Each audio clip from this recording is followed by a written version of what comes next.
motions. Y'all ready? Y'all good? Can't see through these. They're so big. Good afternoon. It is 4:30 p.m. and I call to order the December 13th, 2022 Board of Trustees meeting. Do I hear a motion to enter executive session to discuss 2022-2023 employment recommendations, personnel matters related to the district's organizational structure, and a contractual matter involving an RFP, and to receive legal advice in the matter of the South Carolina Freedom Caucus versus Lexington County School District One? Madam Chair, I move the board enter executive session to discuss 2022-23 employment recommendations, personnel matters related to the district's organizational structure, and a contractual matter involving potential RFP, and to receive legal advice in the South Carolina Freedom Caucus versus Lexington County School District 1. Thank you, Dr. Powers. Do I have a second? Second. Thank you, Mr. Anderson. Is there any discussion? All right, hearing none. All in favor, please say aye. Anyone opposed? And the motion carries. We will now enter into executive session.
Sorry we were a minute late. We had to get our music ready. So, do I hear a motion to conclude executive session and return to general session? Madam Chair, I move that we conclude executive session and return to general session. Thank you, Ms. Henson. Do I have a second? Second. Thank you, Ms. Shealy. Is there any discussion? All right. All in favor, please say aye. Aye. Anyone opposed? And the motion carries. I now call to order the general session of the December 16th board meeting. Today's the 13th, right? The December 13th board meeting. Sorry. The district is in compliance with the South Carolina Freedom of Information Act by notifying the media of the date, time, and place of the meeting. The district tapes the meeting for accuracy in preparing the minutes. I now yield the floor to Ms. Kathy Henson. Please rise and join us in the Pledge of Allegiance. Pledge allegiance to the flag of the United States of America and to the republic for which it stands, one nation, under God, indivisible, with liberty and justice for all.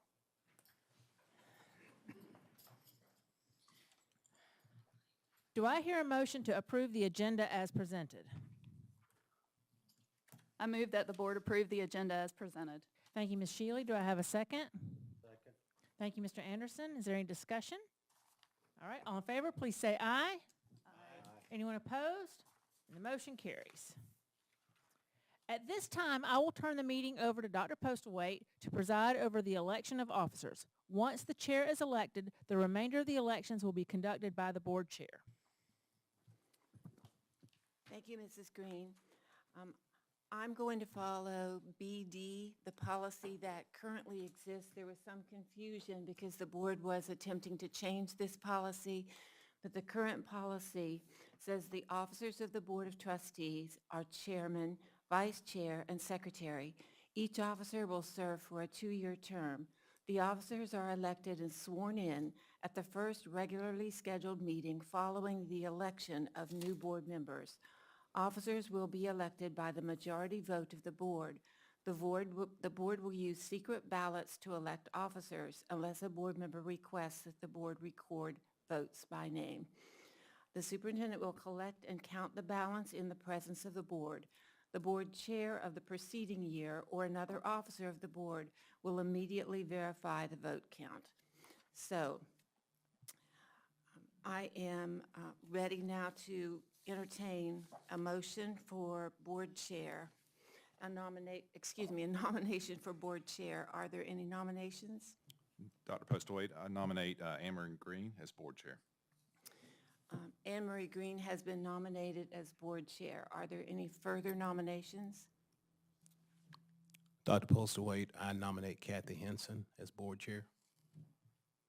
Kathy Henson has been nominated as board chair. Are there any further nominations? If not, we'll declare the nominations closed. You should have a secret ballot in the folder. So I think it would be the blue folder. The board has been given so many folders tonight, it's probably difficult to tell, but inside your folders, will you please see if you have a ballot for board chair? Dr. Postlewaite, Mrs. Henson? do we have a moment to speak, or are we, I believe last time we did this, we accepted the nominations or declined the nominations? Is that how this works, or is it just a nomination and we move forward?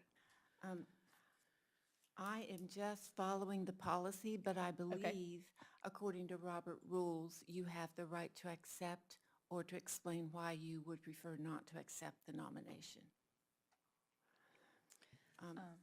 Mrs. Henson, you have the floor. Did you wish to say something now, or we could go back to Mrs. Green? Mr. Rice, thank you for the nomination and the vote of confidence. Board, this is something I've honestly thought about and prayed about a lot recently, and 2 years ago when I was elected, I was super excited to get to learn about being a board member and to serve our community, and I think my track record speaks for itself about my involvement in this district, and I could list numerous things. However, after much, much reflection during this season of life with 2 children who still depend on mom to drive them around, and my current job responsibilities and family responsibilities, I believe and hope that in the future I will be reelected and can serve as our board chair, but for right now, I'm going to decline the nomination. All right, Mrs. Henson has declined the nomination. Mrs. Green, did you want to make a statement? I would like to thank Dr. Powers for nominating me, and I would like to thank Ms. Henson. She and I have developed a very good relationship over the last couple years, and it is a privilege to be on this board and to serve as a trustee for this school district that I love so very much. It has been an honor to serve as board chair for the last 2 years. It's been an interesting 2 years, but I really do feel, I think that we are better than we were 2 years ago as a district. I'm excited about the direction that we are going, and so I am honored to receive the nomination. Thank you. There is one candidate nominated for board chair. We still do need to go ahead and take a vote. A majority vote of the board is necessary in order to elect the candidate. So if you will please fill out your ballot and fold it in half and pass it down, we would appreciate it. That would be the next step in the process.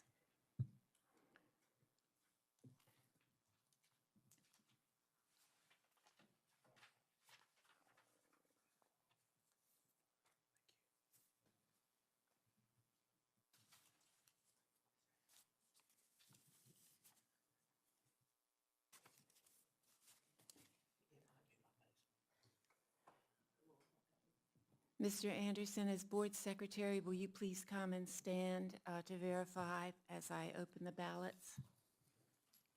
Thank you. This vote is for Mrs. Green. This ballot is for Mrs. Green. That's 2. This ballot is for Mrs. Green, 3. This ballot is for Mrs. Green, 4. This ballot, 5 for Mrs. Green, 6 for Mrs. Green, and it's unanimous for Mrs. Green as board chair. Sir, is that correct? I will verify that. I am handing these ballots to you for safekeeping as the board secretary. Mrs. Green, I will turn the meeting back over to you with pleasure. Thank you very much, Dr. Postlethwaite, and thank you, fellow board members, for placing your trust in me, and I look forward to just, steering the car while we all drive down the road together. So at this time, I will ask for nominations for the vice chair. Madam Chair, I nominate Kathy Henson as vice chair. Thank you, Dr. Powers. Kathy Henson has been nominated for vice chair. Are there any other nominations for vice chair? Anyone? Anyone? All right, I believe you have a ballot. Ms. Henson, would you like to say something in response to this nomination? Yes, if you look at any board, if you look at any group, any leadership group, I think having a succession plan in place is a very important aspect for a strong leadership. And I think that's something we might be missing right now. And so I look forward to hopefully serving in this role and learning about parliamentary procedure and taking this next leadership role for our district. So, thank you. All right, on board you have a ballot for vice chair. There is one nomination, one candidate, and that is Ms. Kathy Henson. But please do vote and pass those to. I did. Yeah. All right. So we've got those on that side. All right. I believe, Mr. Secretary, that it is your job to help me audit these. So we have Ms. Kathy Henson. Ms. Kathy Henson. Ms. Kathy Henson. Another for Kathy. Kathy. How many people voted? Kathy? We've still got Kathy? mail-in ballots. We got to wait till next Tuesday for those. And it is unanimous. Miss Kathy Henson is our vice chair.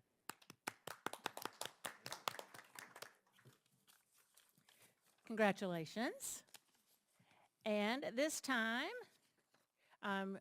nominations for the office of secretary of the Lexington County School District 1 Board of Trustees are open. Do I hear a nomination for secretary? Madam Chair, I'd like to nominate Beth Shealy for secretary. Thank you, Mr. Anderson. We have a nomination for Beth Shealy. All right. Are there any further nominations for the office of secretary? Madam Chairman, I'd like to nominate Chris Rice. All right. And we have a nomination for Chris Rice. All right. Any other nominations? All right. Ms. Shealy, you were nominated first. Would you like to say something? Sure. I ran for the board because I want to serve as a leader in our district for our students. On the board, there are several leadership opportunities, and I'm honored to be nominated for one of those. The word that is going to define my tenure here on the board is service and being a servant. So I would be honored to serve in this capacity. I do feel like one of my strengths is organization and attention to detail. I think that's very important as secretary. So with that being said, if it's the will of the board, I would be honored to accept this role. However, I think with both nominees, there is no bad choice. Thank you, Ms. Shealy. Mr. Rice? I guess thank you, Ms. McCowan, for nominating me as secretary. I guess from my perspective, I've demonstrated a lot of leadership within the district.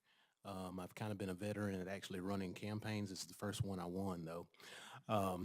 But I like the fact leadership is influence, and being secretary kind of would give me a opportunity to kind of look at what happens within the district and have to pay very, very close attention, be very detail-oriented about what's going on to make sure our minutes are accurate so that you guys can actually read what went on in the board meeting with accuracy.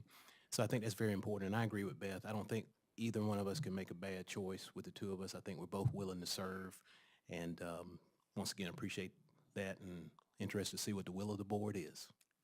All right, thank you both.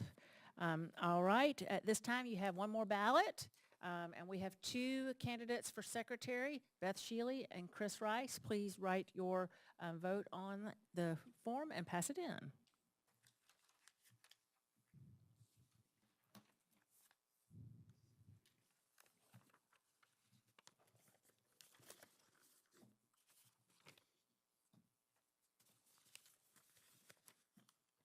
All right. We have one vote for Chris Rice. We have two votes for Chris Rice. We have one vote for Beth Shealy. We have another vote for Beth Shealy. We have a vote for Beth Shealy. We have a vote for Chris Rice. And we have a vote for Beth Shealy. So it's 4-3, and Beth Shealy is our new board secretary. Congratulations. Thank you very much, board, for participating in that, and we're ready to move on, right? All right. To let the public know, we will begin using a consent agenda for certain agenda items. A consent agenda groups routine meeting discussion points into a single agenda item. In so doing, the grouped items can be approved in one action rather than through the filing of multiple motions. Board, you see the items on the consent agenda. I will just articulate those for us since this is our first time doing this. The items that are on our consent agenda tonight are the approval of the minutes for the November 9th, 15th, and 29th board meetings and student travel requests. Do I hear a motion to approve the consent agenda as presented? Madam Chair, I move that we approve the consent agenda as presented. Thank you, Ms. Henson. Do I have a second? Thank you, Mr. Anderson. Is there any discussion? All right, all in favor, please say aye. Aye. Anyone opposed? And the motion carries. Do I hear a motion that the board approve 11 certified recommendations for the 2022-2023 academic year? Madam Chair, I move the board approve 11 certified recommendations for the 2022-2023 academic year. Thank you, Mr. Anderson. Do I have a second? Second. Thank you, Mr. Rice. Is there any discussion? Ms. Price, thank you to you and your staff. This is a nice hefty number of certified positions for December. Y'all have been working hard. Thank you. We appreciate that. Our schools have been busy trying to recruit, and if you know of anyone out there, we will be looking for a few more. Well, thank you for all the work y'all are doing to keep our classrooms filled with qualified teachers. All right, any other discussion or questions, board? All right, all in favor, please say aye. Aye. Anyone opposed? Motion carries. There are no administrative recommendations for this evening. Do I hear a motion for the board to accept the newly hired support staff report for 2022-2023 as presented by administration? Madam Chair, I move the board accept the newly hired support staff reports for 2022-2023 as presented by the administration. Thank you, Mr. Anderson. Do I have a second?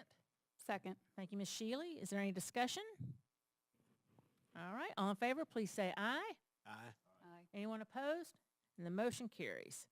The board discussed personnel matters related to the district's organizational structure with the superintendent and discussed a contractual matter involving a potential RFP during executive session. No action is necessary at this time. The board also received legal advice from Mr. Rob Tyson with Robinson Gray in the matter of the South Carolina Freedom Caucus versus Lexington County School District One. At this time, we will move into honors and achievements, which is always our favorite part of the evening. Be sure to grab a copy of Proof Positive on your way out. There's some on the table back there. It highlights our honorees, and it's a great stocking stuffer, so be sure to grab a few for your family and friends. Once we finish, we will give our honorees a chance to leave before we resume the rest of the meeting. Dr. Postlewaite, will you please step down front? We have several honorees tonight, so when we hear your name, come and stand with Dr. Postlewaite as we tell the audience all about you and your achievement, and then smile real pretty because we're also going to get your picture while you're up here. So.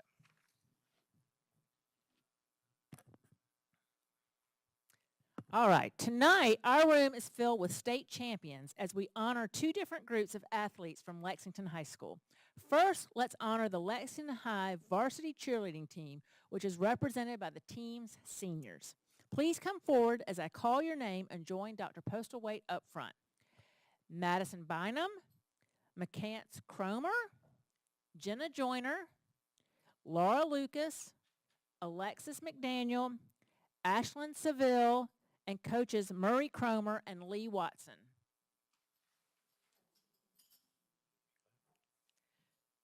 These Wildcats cheered and stunted their way to first place at the Class 5A Cheerleading Championship in November, earning a total score of 341.5.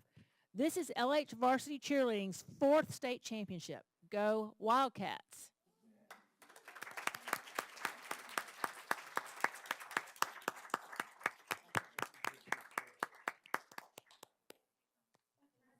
Oh, Haley, what?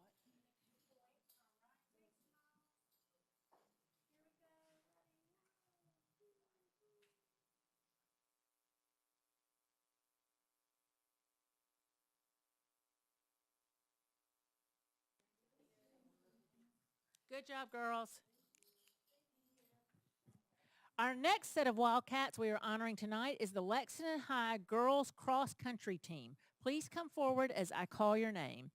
Jaden Gandy, Grace Harrell, Ava Kanikar, Kennedy Keaton, Ava Kramer, Jada Metz, Lydia Metz, Kendra Miles, Ella Patangan, Sophia Potts, Laurel Walls, and Hannah Webster. And coaches John Bernhardt, Tanner Graham, Lynn Hall, and Dawn Keene. Lexington High School girls cross country team ran away with the first place win at the Class 5A state championship. Lexington High also had 4 of the top 15 finishers. Kendra Miles, who came in 3rd place, Lydia Metz, who placed 7th, Laura Walls, who placed 9th, and Ava Kanikar, who placed 15th. Congratulations.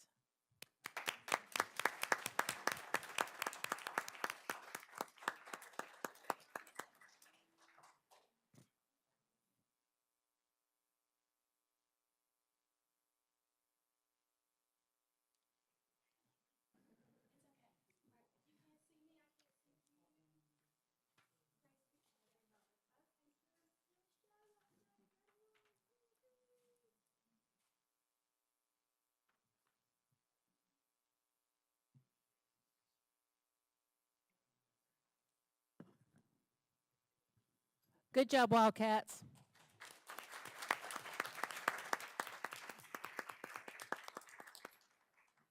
Next, we invite River Bluff High School Chinese teacher Rebecca Fung to join Dr. Postlethwaite up front.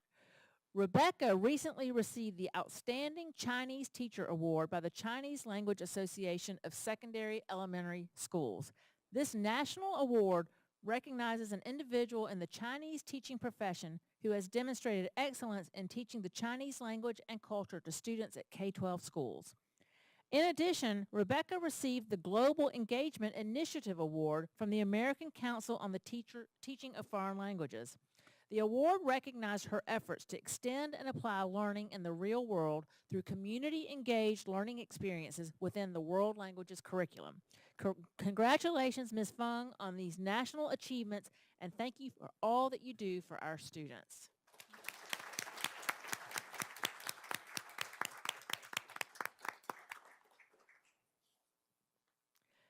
Last week, the South Carolina Association of School Administrators named Lexington High School Assistant Principal Dr. Stephanie Burgess the 2023 South Carolina Secondary Assistant Principal of the Year. Dr. Burgess, please come up front.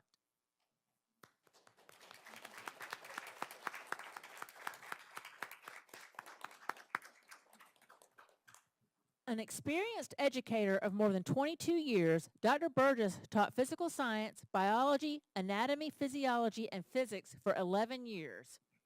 In 2011, Dr. Burgess was hired as an assistant principal at Lexington High School. Dr. Ryan Poole, Lexington High School principal, said, Dr. Stephanie Burgess consistently demonstrates her commitment to students and educators through her hard work and dedication at Lexington High School. We are so proud that SCASA is recognizing her with this wonderful honor. She is a great example of servant leadership, and we are so lucky to have her at LHS. Congratulations, Dr. Burgess.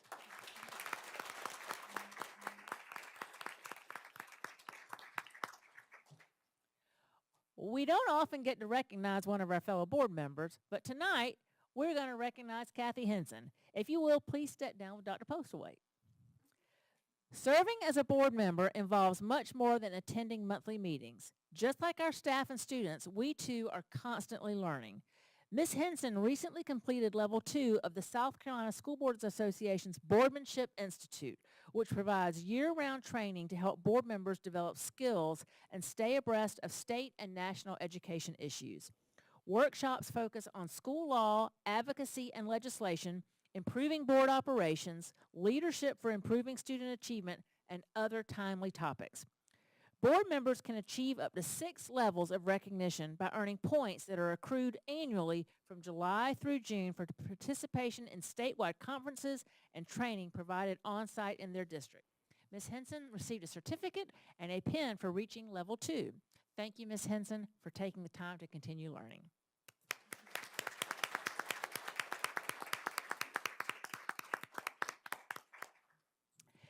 Thank you for taking the time tonight to help us recognize our amazing staff and schools. We have some very talented individuals in our district, and we love sharing their achievements with you. If you need to leave, we will give you a quick and quiet moment to do that right now. But feel free to stay.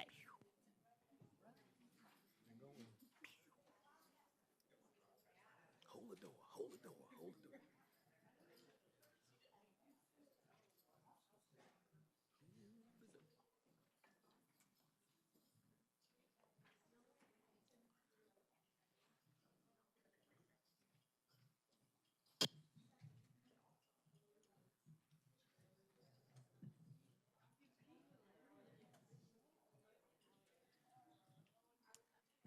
All right, we're moving from exciting honors and achievements right into our financial audit. This is awesome. I'll turn it over to Ms. Miller.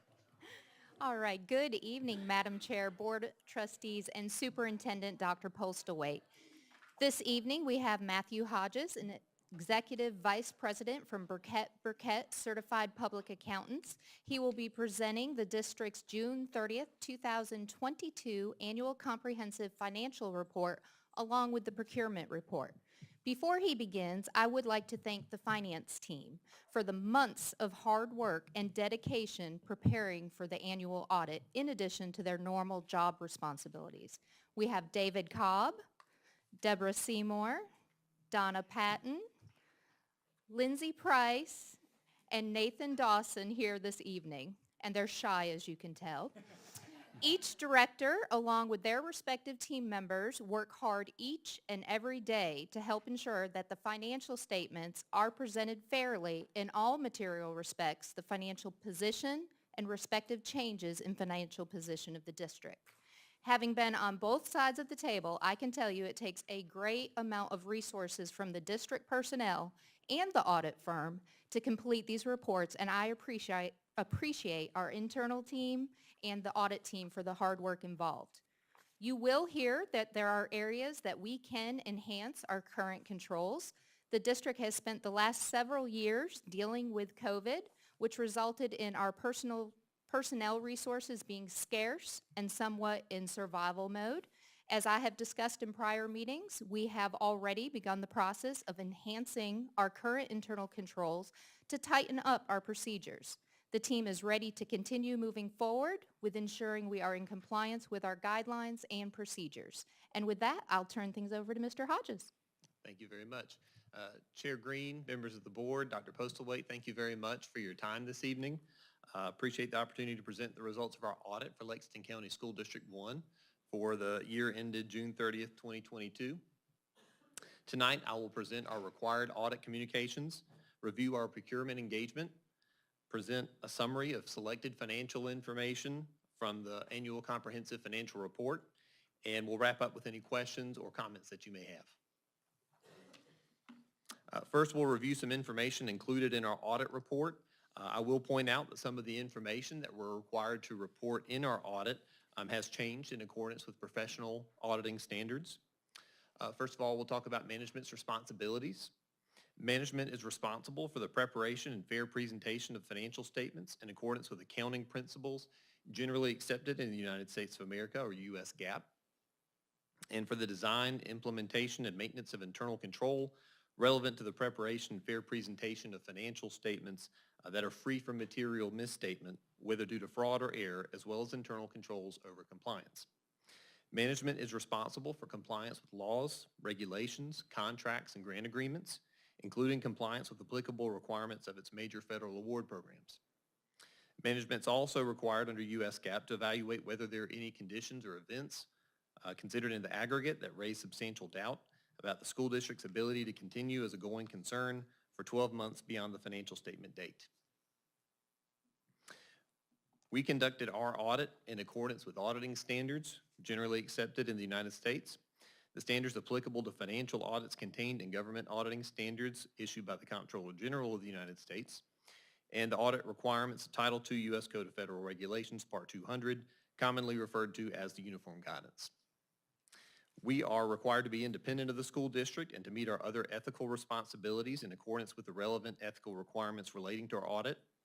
And we are required to conclude whether in our judgment there are conditions or events considered in the aggregate that raise substantial doubt about the school district's ability to continue as a going concern for a reasonable period of time.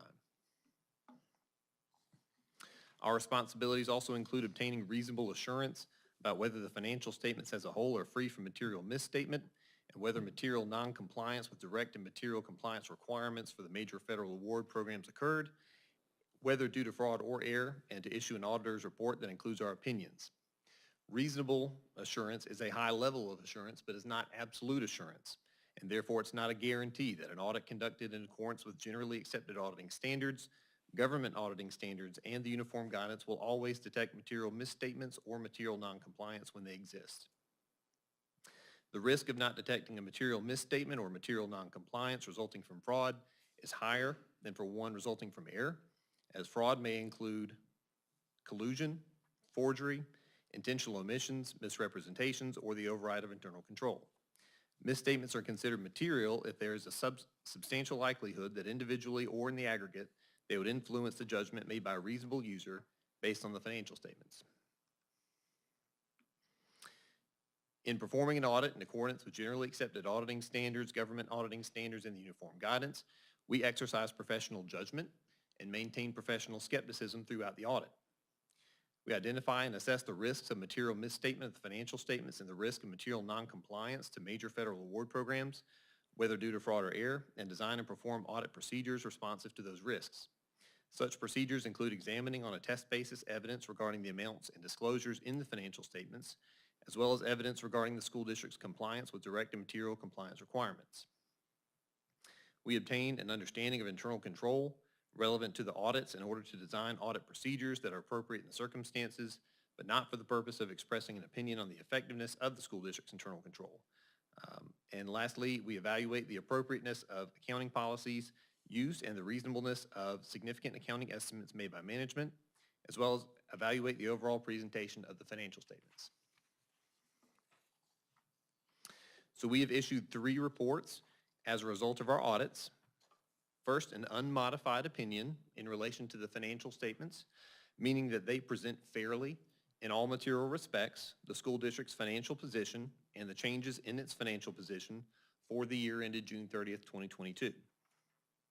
We identified 1 material weakness in internal control over financial reporting and 1 material weakness in compliance, which I will discuss in more detail momentarily. We issued an unmodified opinion in relation to the school district's compliance with the direct and material compliance requirements for its major federal award programs for the year ended June 30th, 2022, which were the Special Education Cluster and the ESSER grants. Before I discuss the 2 findings from our audit report, I did want to provide 3 definitions to clarify some audit language that we use. First, a deficiency in internal control exists when the design or operation of a control does not allow management or employees in the normal course of performing their assigned functions to prevent or detect and correct misstatements on a timely basis. A material weakness is a deficiency or a combination of deficiencies in internal control such that there is a reasonable possibility that a material misstatement of the entity's financial statements will not be prevented or detected and corrected on a timely basis. The 2 findings from our audit are considered to be material weaknesses, with 1 relating to internal control over financial reporting and the other relating to compliance. Lastly, a significant deficiency is a deficiency or combination of deficiencies in internal control such that is less than severe than a material weakness, yet important enough to merit attention by those charged with governance. Our first finding relates to special revenue funds. During the audit, it was determined that the ROTC and coronavirus relief funds had negative and positive balances, respectively, due to the classification of expenditures in the general ledger. The school district understated expenditures for the coronavirus relief funds and overstated expenditures for the general fund by $263,825. The school district overstated expenditures for the ROTC funds and understated expenditures for the general fund by $170,079. Our recommendation is that the school district take steps to ensure that its processes and controls include reviewing special revenue funds, revenues and expenditures, as well as revenues collected in advance to ensure proper reporting of these items in accordance with generally accepted accounting principles. In the school district's corrective action plan, the district states that it concurs with the finding and has implemented a review procedure to ensure that this is done beginning with the current fiscal year ending June 30th, 2023. Our second finding relates to CDL compliance testing for the district's bus drivers. In accordance with Title 49 of the U.S. Code of Federal Regulations, Part 391.25, the school district is required to, at least once every 12 months, make an inquiry to obtain the motor vehicle record of each driver and employees and review the motor vehicle record of those drivers. A note including the name of the person who performed the review of the driving record and the date of such review shall be maintained in the driver's qualification file. During the audit of the school district, it was determined that of 30 driver records reviewed, 16 were signed and dated after the fiscal year under audit. 4 of these driving records were not printed until the fiscal year under audit. As a result, the school district did not meet the requirements of Title 49 U.S. Code Federal Regulations Part 391.25 for the fiscal year under audit. Our recommendation is that the school district take steps to ensure that supervisors perform the required review of driving records on a timely basis and document the name of the individual, the date of their review, and maintain a copy of the driver's qualification file. In the school district's corrective action plan, the district states that it concurs with the finding and has implemented procedures to ensure this is done beginning with the current fiscal year ending June 30, 2023.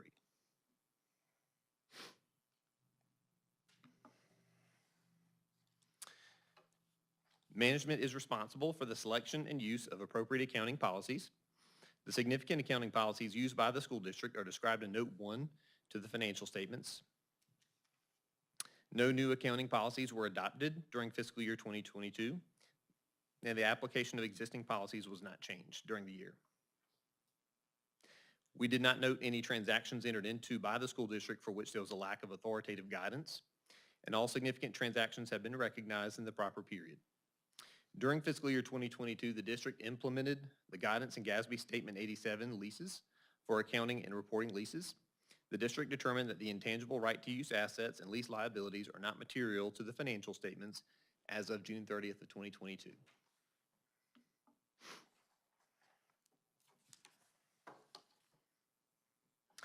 A disagreement with management is a financial accounting, reporting, or auditing matter, whether or not resolved to our satisfaction, that could be significant to the financial statements or the auditor's report, and I'm pleased to report that no such disagreements arose during the course of our audit. To our knowledge, there were no consultations with other accountants about auditing or accounting matters similar to obtaining a second opinion on certain situations. And there were no accounting or auditing issues discussed between management and our firm as a condition of our retention as the school district's independent auditors. We encountered no significant difficulties in performing our audit and in dealing with management in completing our audits, and I'm very pleased to report that we received full cooperation from all district personnel over the course of our audits.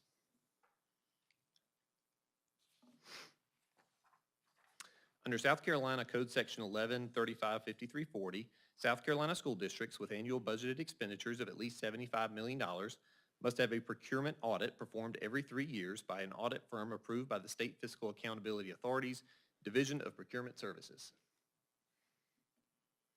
The Office of Audit and Certification has provided a list of agreed-upon procedures for South Carolina school district auditors to perform. Practitioners are required to follow these procedures. Findings identified must be included in the report, along with recommendations to bring the district's procurement system into compliance. The agreed-upon procedures engagement for procurement covered the period from July 1, 2021 through June 30th of 2022. The objective is to determine whether, for the procedures performed and the results obtained, the school district's procurement procedures complied with the district procurement code for the item selected. As part of our engagement, we received the district's responses to the State Fiscal Accountability Authority's questionnaire for evaluating internal control efficiency and effectiveness of the school district's procurement operations. The agreed-upon procedures engagement required that we perform sampling in the following areas. We selected a 2-month sample of procurement card purchases during the fiscal year. We had 4 findings from this procedure, which I will cover momentarily. We selected a block sample of 200 numerical purchase orders. We selected 5 disposals and sales of surplus property, and we selected a sample of 60 procurement transactions and tested for compliance with the SFAA's standard matrix. We selected 8 procurements for compliance with SFAA's major construction matrix, and we selected change orders from the applicable construction projects selected for testing. We reviewed copies of all sole source and emergency procurements for the year ended June 30th, 2022 to determine that each transaction was adequately explained, properly approved, and accurately reported. We reviewed 100% of unauthorized procurements for the year ended June 30th, 2022 to determine if they were properly addressed in accordance with the school district's procurement code. As I mentioned, as a result of our procedure relating to reviewing a 2-month sample of procurement card transactions, we identified 4 instances of noncompliance. The first finding has to do with expenditures of funds which were donated by a local organization, the purpose of which is to assist students, their families, and employees in need. We found multiple P-card transactions with no supporting documentation other than the purchase receipts. Our recommendation is to create a standardized form detailing the need to use funds to assist students, their families, and employees in need, and the form should be signed by all parties involved. In its corrective action plan relating to the procurement engagement, management has developed a new form along with guidelines for the schools to follow, which will be maintained along with the purchase receipts effective December 1, 2022. The second finding was that we found multiple P-card transactions for educational supplies and materials that could have been purchased through state and district contracts, and documentation was not provided to explain the use of an alternative supplier. Our recommendation is to disallow the purchase of educational supplies and materials using a P-card unless approval has been received from the procurement director. In its corrective action plan, management will update its internal policy to include wording that the district will utilize state contracts to the best extent possible, and when a state contract is not used, end users will be required to obtain written approval from the procurement director and provide documentation to support that the item was purchased at a lower price or in a more timely manner from an alternative supplier. The guidelines will be updated and effective on December 1, 2022. The third finding is that we found a single procurement card transaction in which an item was shipped to an employee's house instead of the school. Our recommendation is that the school district ensure that employees are aware of the requirement that all items purchased on the school district's procurement card be shipped to the school. In its corrective action plan, management will require all users of the P-card to sign a form that serves as a formal notification to them and agreement to follow district guidelines. Violation of these guidelines may result in further disciplinary action, which may include a letter of reprimand in the personnel file, loss of rights to use the P-card, up to dismissal from employment. The forms will be distributed effective December 1, 2022.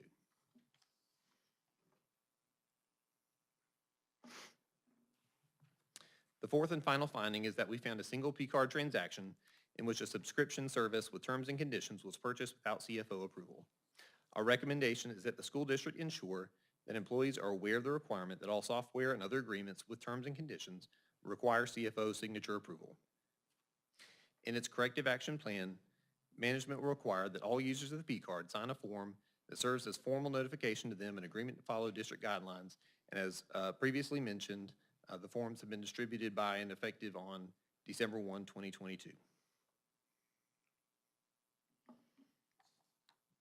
So now we will review selected financial information from the school district's fiscal year 2022 annual comprehensive financial report. First, the fund balance for the general fund increased by $8.2 million in fiscal year 2022. Total revenues were $299 million. Total expenditures were $300 million, and net transfers in to the general fund were $9 million. Compared to the prior year, general fund revenues increased by $12.2 million.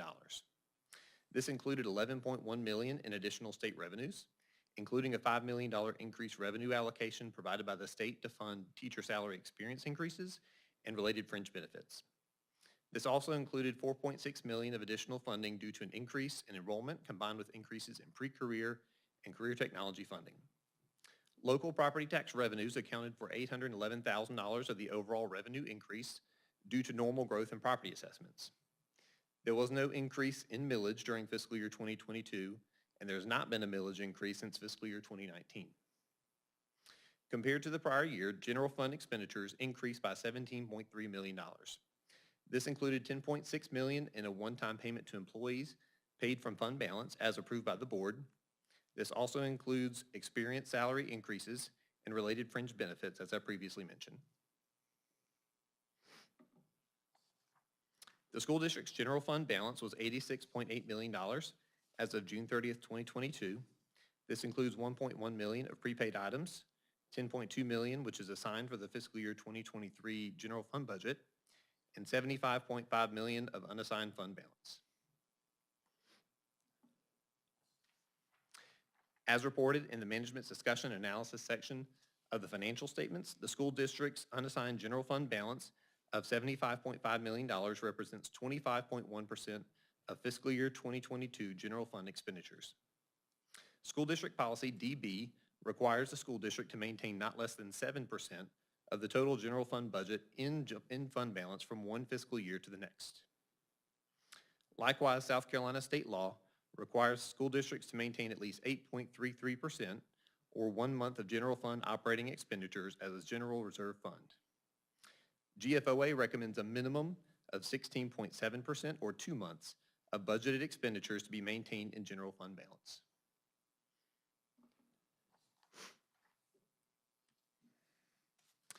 The government-wide statement of net position shows a deficit balance and net position as of June 30th of 2022 of $351.5 million. This reflects an increase of $13.8 million compared to the prior year deficit of $365.3 million. The increase is largely due to an increase in net capital assets during the year, which is reported as capital outlays in the governmental fund financial statements. The reason for the negative balance of net position is the continued effects of the requirement to report the school district's allocated share of the state of South Carolina's unfunded liabilities for pensions and other post-employment benefits, or OPEB, in the government-wide financial statements.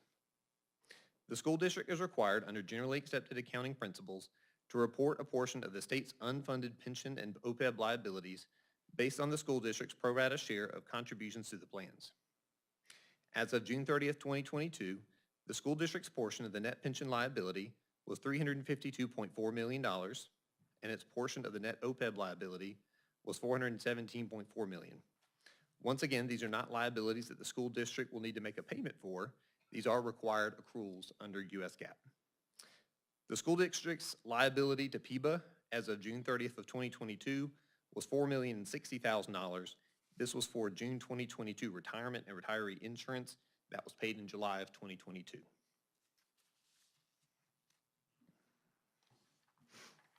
But to interrupt you, so the whole cause of the negative net balance is the South Carolina Retirement Fund? Correct. Okay. The negative balance is $351.5 million, and the total of the pension and the OPEB is $769 million, 770. Otherwise, the district would have a positive. That's correct. Yeah, thank you. As I mentioned, the school district's net capital assets, which were $825.3 million as of June 30th, 2022, are up by $52 million compared to the prior year. This is due to ongoing construction projects from the 2018 bond referendum. Speaking of bonds, the district's net long-term bond obligations of $692.5 million decreased by $32.3 million compared to the prior year due to scheduled principal payments. And at this point in time, I'll be happy to address any questions that you may have regarding our audits.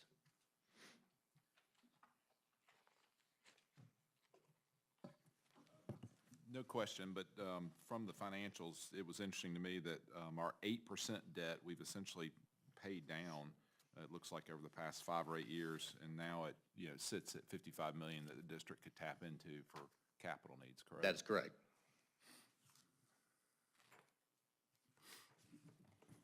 Just for clarification, the difference in when you say an expenditure is understated versus overstated, can you just clarify that for me? Sure. Bear with me just one moment. It was page 11 for us.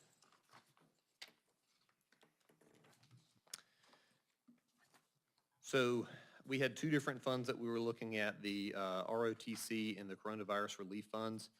On the coronavirus relief funds, it was $263,000. Essentially, what we had was fund balance in those coronavirus relief funds. That means that revenues exceeded expenditures, and so there were eligible expenditures that could be used by those special revenue funds that were allocated in the general fund. So those needed to be transferred out of general fund and into coronavirus relief funds in order to match those up. Under generally accepted accounting principles, under special revenue funds, you can only spend what you have in revenues. And if you don't have the expenditures there, then it's going to continue in fund balance, which in this case it should not. There should be allocated expenditures. In the case of ROTC, it was the exact opposite, is we had expenditures that were in excess in those ROTC funds of the revenues. And so again, you can only spend what you have in revenues. So we had to do a transfer, post an adjusting entry to transfer the funds out of ROTC and into the general fund. So those 2 situations were kind of opposite of each other. So then with like the difference of the 93,000 between the two of them, is that 93,000 that came from the general fund? So it was, let's see, funding that came, so the 263,000 less the 173,000 essentially went, it increased. It General increased the fund. general fund by 9, okay. I have a question on the CDL compliance testing. I'm just curious, this might be a question for Ms. Miller, I don't know. The review of the bus driver driving records, does that duty live in finance? That's a great question. For some unknown reason, that is in the annual financial statement audit procedures at the South Carolina Department of Education. But that is not a duty that is housed within finance. I have worked with Mr. Cooper on that one, and that is a duty housed in transportation, just as reported in the financial audit. Are there other items like that that are not financial in nature that are reviewed as part of our audit? I mean, So every year we look at your major federal award programs. As I mentioned this year, IDEA and the ESSER funds or the major federal award programs, those typically will change every year, although we looked at ESSER last year as well. We look at compliance on those items because that's the requirements under the uniform guidance. So there are some kind of odd and end, different types of things. In that situation, that's a requirement that's in the South Carolina Department of Education's audit guide that we have to look at that. They've deemed that to be a risk area. I think because they buy our buses. So again, it's linked to funding source. It's a control for them. Yeah, And that this makes is, sense. this is, these particular review of driving records, that's one aspect. There's actually additional procedures that we do related to and that the district's responsible for in transportation for CDL drivers and transportation. We look at those additional procedures as well, but we didn't have any findings in those other procedures. Under procurement engagement with the sampling, 5 disposals and sales of surplus property, is that like tangible property like chairs and stuff or land property? I believe it's both, but I can double check. Okay. I would just be curious if it's land property. I don't recall hearing of any of that being sold, so I'd be curious. Yeah, we would only look at what actual sales took place. Yeah. It wouldn't be any land property. Okay, so it's tangible, like, okay. Not that land's not tangible. I'm fully aware land is tangible. I mean, like, you know, an item you can pick up. Okay, I'll stop.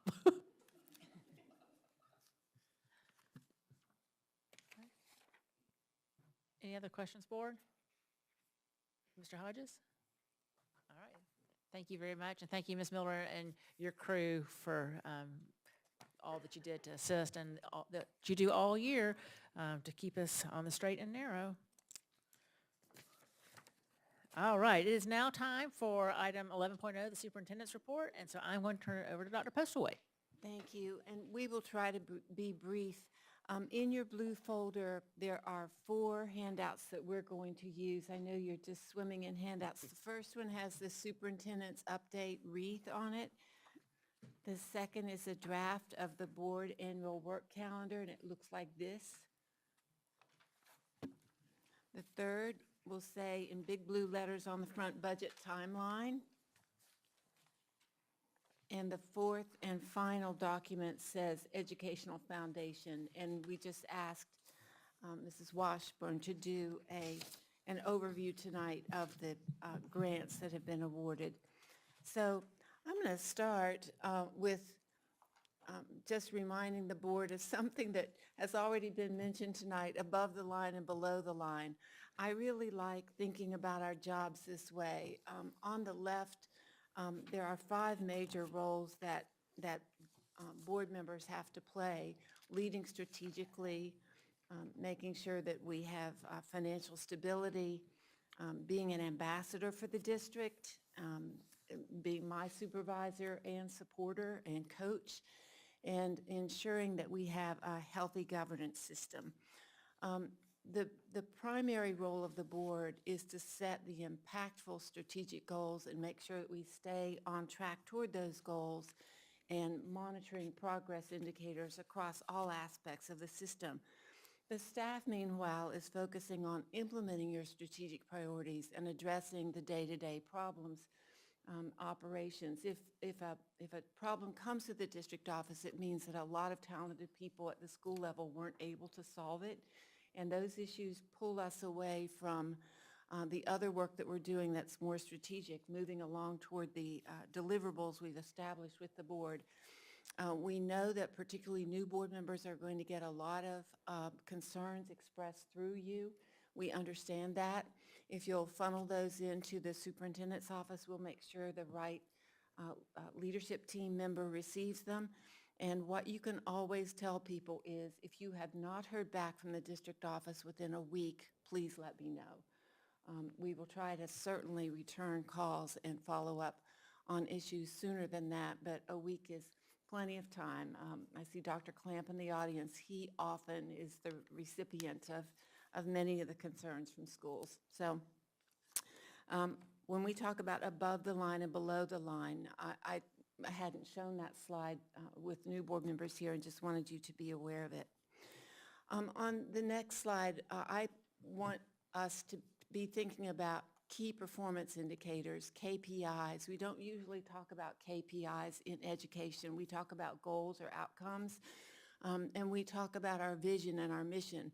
So of course our vision is to empower each child to design the future, and we talk about making sure that they're surrounded by a caring community, and that they are graduated being excellent communicators, collaborators, creators, and critical thinkers, which is really important. But what does that look like? How do we let the public know what we're accomplishing and whether or not we're performing the work they want us to do? Those would be the key performance indicators. These are just some examples. Teacher, staff, student, and parent satisfaction rates, the number of schools moving upward on the school report card ratings, an increase in the percentage of students meeting their growth goals, an increase in the percentage of students performing on grade level. And number 5 is probably the most significant level of attainment for public schools, is constantly increasing the number of seniors who are leaving us who meet the career or college readiness indicators. And then finally, one indicator along the way, of course, is looking at increases in nationally normed tests such as SAT, ACT, and the number of national merit semifinalists. But we need to set those goals, to use your word, Mrs. Henson, the tangible goals, and really be able then to focus on where we need to make the most growth before we begin working on the budget. Otherwise, we are planning the budget, of course, rather than old adage, budgeting the plan. We're without our strategic plan this year. We're in between plans, so we have to be clear on what our specific outcomes are. So as we begin the strategic planning process, there are 3 big parts to it, and Dr. Nicole Smith is here in case you want more detailed information about this. But the first is to make sure that our Lexington County School District One profile of a graduate work, which actually preceded the state profile of a graduate that grew from work that was done in Lexington One. But we need to make sure that we're still describing what the community of Lexington County citizens wants for its children. And then secondly, we have to prepare an interim work plan for next year because our strategic plan is running out and it takes about a year to go through the process to develop a strategic plan. And then, of course, we have to launch that 5-year strategic plan and get it underway. And just a note to the new school board members, school renewal plans have to be submitted by every school to the State Department in April. Those plans don't come through the local board. They go directly to the State Department. I think they require the board chair's signature and the superintendent's signature, but they're not required to come to the board. I thought maybe this year there are 7 board members. I would make 8. We have 31 schools. Maybe we could each take 4 plans and read them and then sort of share with one another whether we have any concerns before the board chair and I sign off on them because they're voluminous. You can't possibly read every single one and do anything else. So our high-level timeline for that work is this spring, we want to complete our current district and school strategic planning update. We're closing out our 5-year plans. We have some reporting to do as a result of that. Begin that portrait of a graduate work, create that district work plan, which we were originally calling a bridge plan, but realized that's just too many different plans. It's just a work plan for next year with support from the board.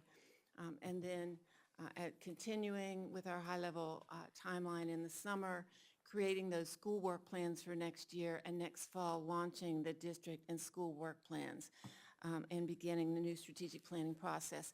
We realize today that we cannot hire a consultant to help us with the strategic plan unless we issue an RFP. So that is why we're not going to be able to start that new strategic plan for a little while, because it's going to take us a while to go through the RFP process. Most of us haven't done that in the past, but Jennifer and her colleagues are setting us straight on all counts. So we'll be issuing the RFP for a consultant to help us with the strategic plan. Next, I wanted to just talk about the draft that we've created of an annual board work calendar. I don't know if Lexington had one at one time, and so much structure was lost during COVID, but we couldn't find one. So we just want you to be able to look ahead over the next 12 months and see what the board will be working on, what's coming to you, and that's the detailed 12-month version of that is in your packet. It is a high-level draft. We will work on it month by month until we get it straight. And that red line on your draft represents the line. The board's on the board side of that line. The staff's doing the work on the right side of the line. And most importantly, the more time the board asks us to work for you below the line, the less time we have to get the work done strategically for you above the line. These are your highest paid people in the district. The more time we have to stop and try to solve problems that could have been solved elsewhere in the organization, the less forward momentum you're going to get as a district. It's simple mechanical engineering. So we're asking you if you might just pencil in a hole on your calendars on January 24th and January 31st. We know coming right off the block in the new school year, we need to set some parameters about our budget. The board needs to understand a whole lot of things about the budget. And then we need to address school number 18 that's left in the bond referendum. It's a 5-year bond referendum, and we need to get that school underway shortly behind school number 19. For one thing, the 5-year bond referendum will be up next fall, and there is some thought that we need to sell all the bonds that are affiliated with that bond referendum before the tax notices go out next fall. So it's not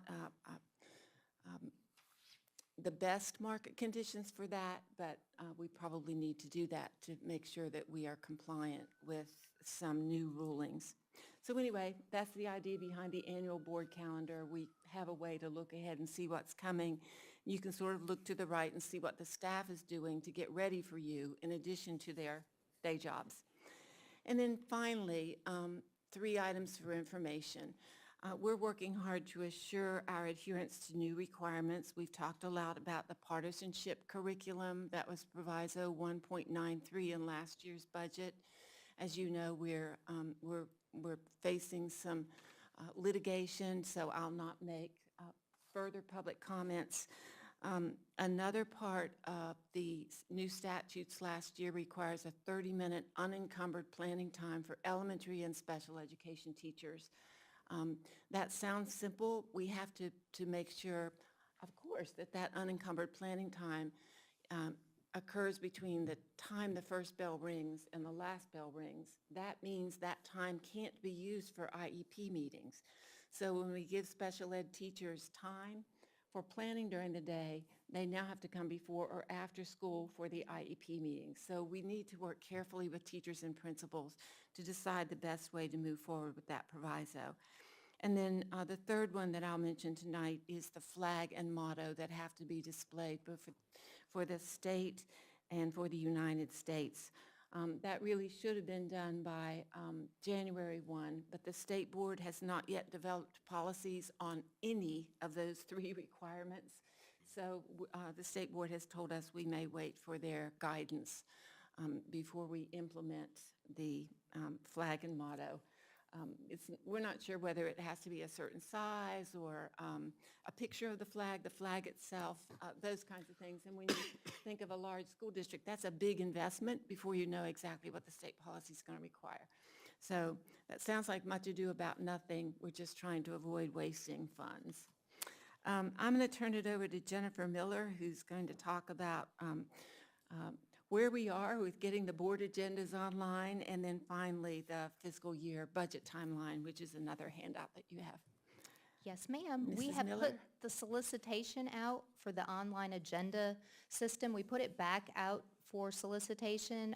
The Procurement Review Committee recommended that we re-solicit that project to include that a South Carolina school district experience must be a requirement. So that has gone back out. The current status is those are to be, it's set to close December 15th, so that's 2 days from today. It will be closing, and then we have a timeline here of projection that we will evaluate this January 9th. We'll do demos the week starting of January 23rd. The contract will hopefully be awarded January 30th, and then we have usually a typical with this would be a 4 to 6 week implementation plan depending on which product is awarded the bid.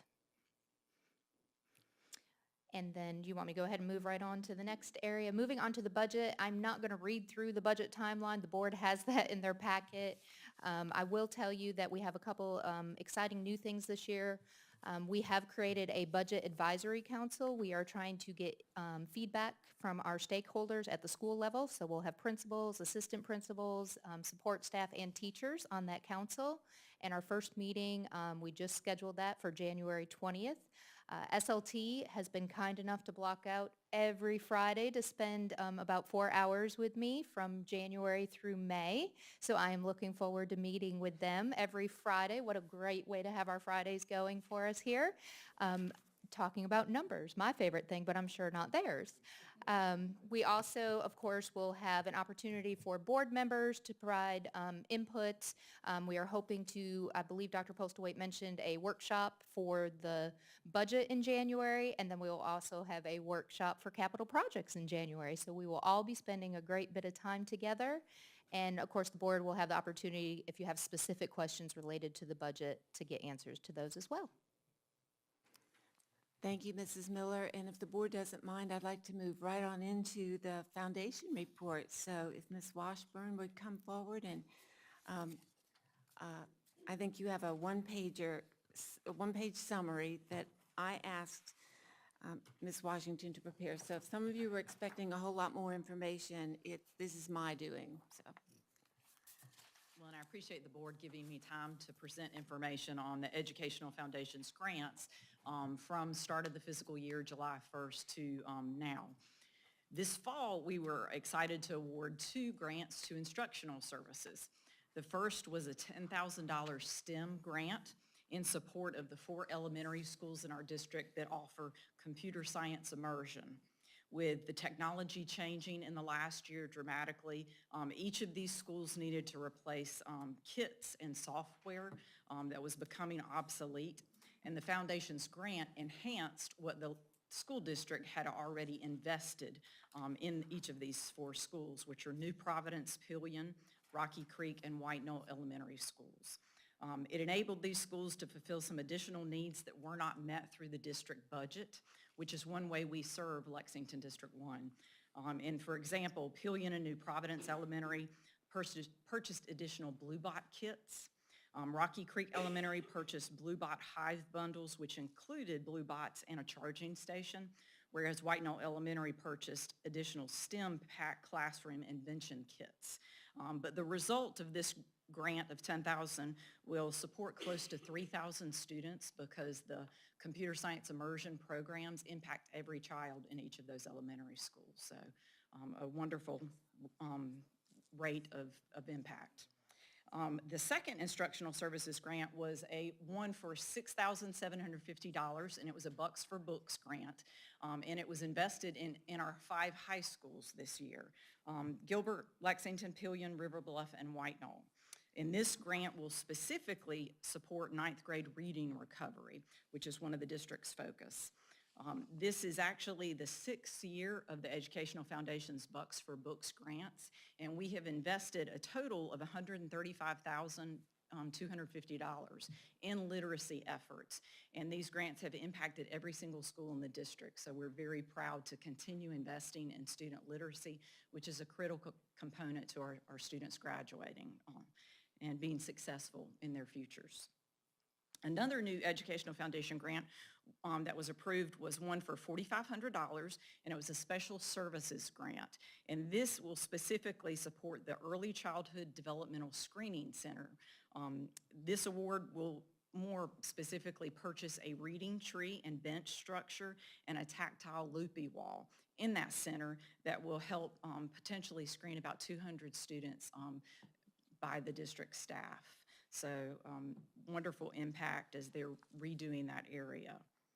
We again offered international teacher grants and have invested thus far $13,933 in these teachers who are new, arriving, and coming to the U.S. to fill some gaps that the district has in teaching vacancies. We work very closely with the human resources staff in that regard as they identify the teachers who have financial need. And this really just provides them a little bit of financial stability in the first few months as they're getting settled in the U.S. and teaching with our district in Lexington One. But it provides school cafeteria meals for the first 60 days while they're here, as well as $150 towards groceries and a gift card, and then $200 typically towards rent, sometimes towards utilities, depending on their living situation. But the impact is basically supporting around 1,800 students that are taught by these teachers too, so it's a tremendous impact. We are very fortunate and grateful to Michelin North America and the Lexington leadership as they continue to invest in the district through the foundation's efforts. This year, they have been, again, a wonderful philanthropic partner in enabling us to offer Michelin VEX robotics grants in the amount of $10,000.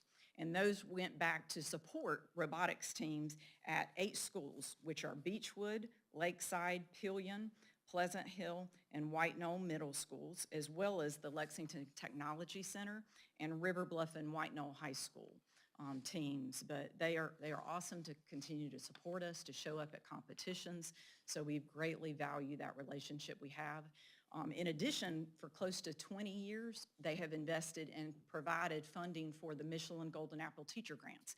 We have awarded 21 of those this school year, which these are grants up to $250 that enable a teacher to have additional materials to their classroom, enhance learning for their kids. This year, it supported 24 teachers and more than 3,700 students in our schools. But to give you quick examples, Karen Kish at Lexington High School, she won a fall grant that basically provided a jump start to a school-based business. She teaches a transition services class, and it created a daily snack and drink cart where those students were going around and learning business skills that hopefully will transfer into a career opportunity after they leave Lexington District One.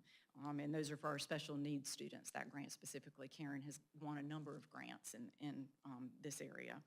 Another example at the elementary level, Patricia Deaver, who is a Forts Pond elementary teacher, she just recently found out she was awarded a grant, and hers in this next semester will actually support and purchase STEM activity kits for her 5th graders, and she's hoping that this will, get them engaged in mastering science and mathematics in that 5th grade curriculum. So those are just kind of 2 quick examples. We are always thrilled to offer, we're starting to advertise our scholarships for students, and we awarded $14,000 in scholarships to the class of 2022. And those are technically paid out in July and November, so that's why I'm reporting them now. But we are thrilled to be able to do that, and those are only made possible through generous donors who want to leave a legacy in Lexington One. So they have created scholarships to support our students. In addition, the Educational Foundation Board felt the need to support our students going away to college with grants that are need-based. So we also offer dorm room and academic supplement grants in recent years. And this last class of 2022, we provided $7,200 worth of support for those students.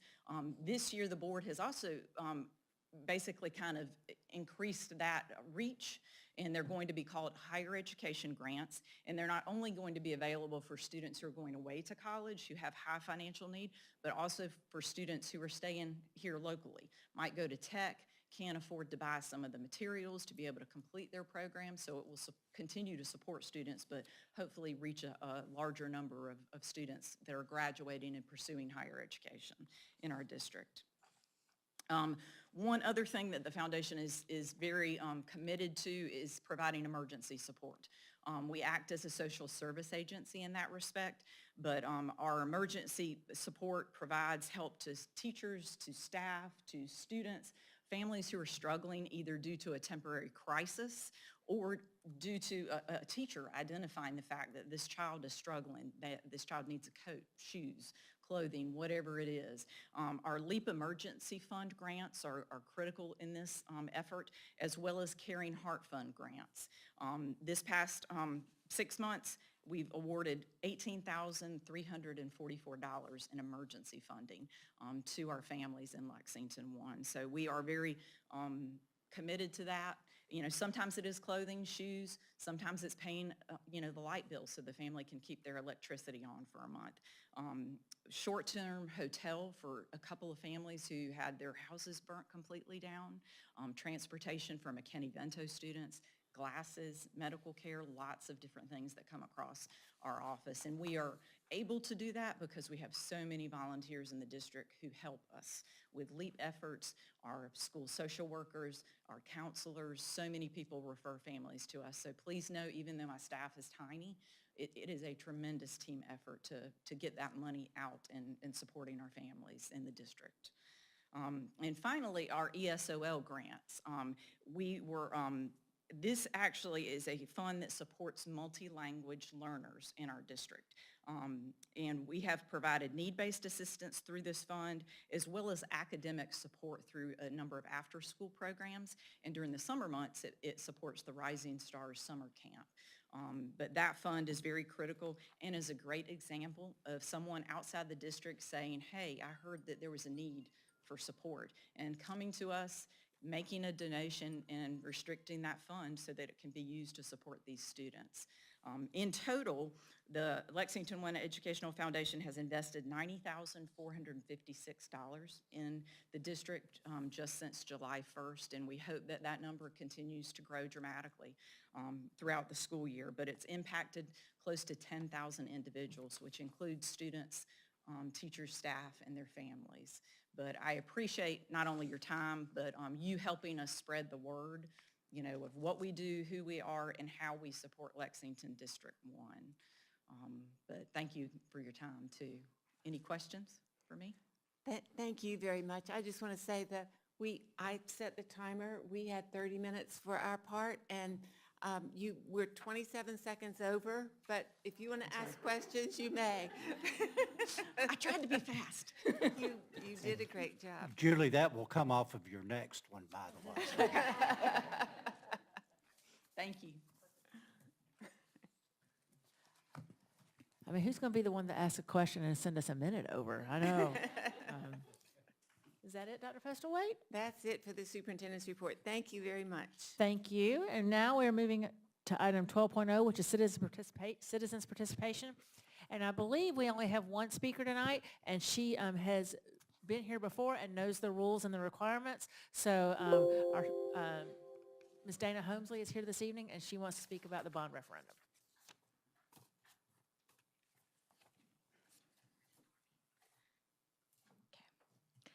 After I attended the board workshop on December 6th and read the Post and Courier article covering that workshop, I was left with some questions.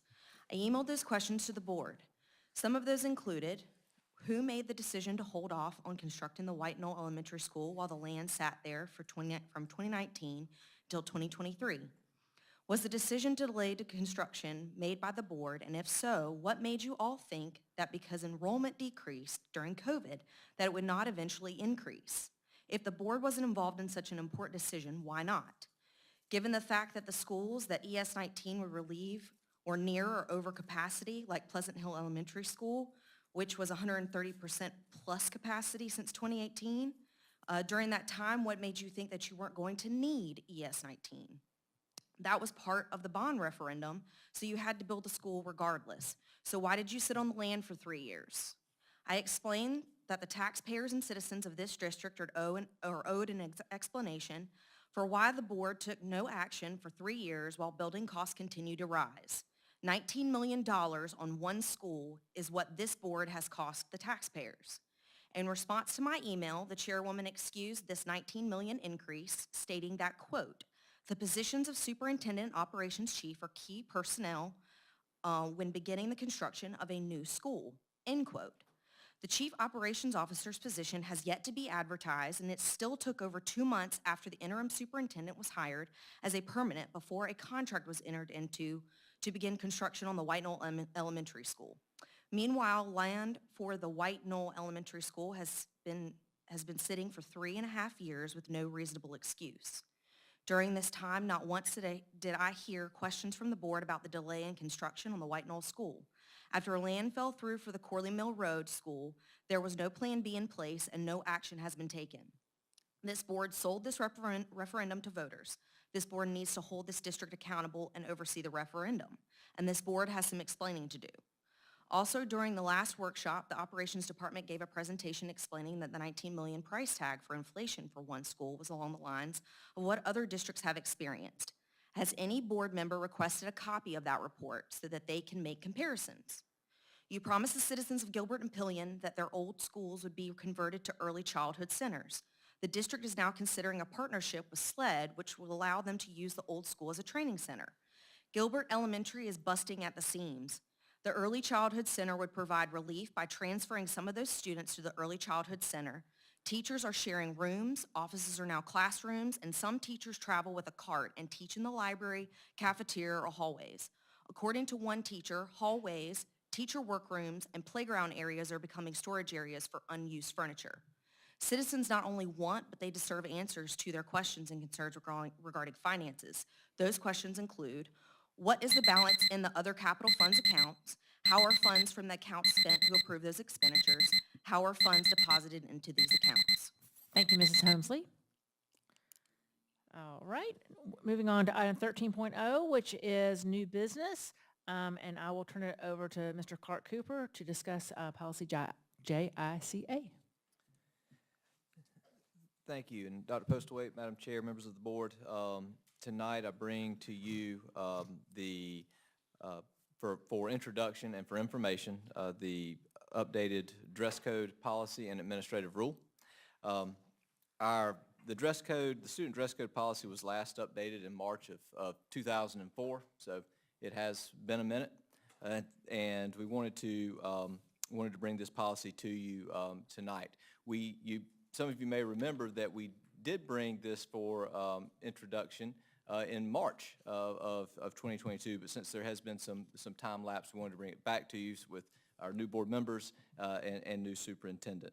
So this policy got its start in terms of revision with being brought up in the superintendent's student advisory council. Students are obviously very interested in this, and that did prompt the district to form an advisory committee of administrators and of teachers to begin review of other policies around the state and also the model policy from the Schools Boards Association.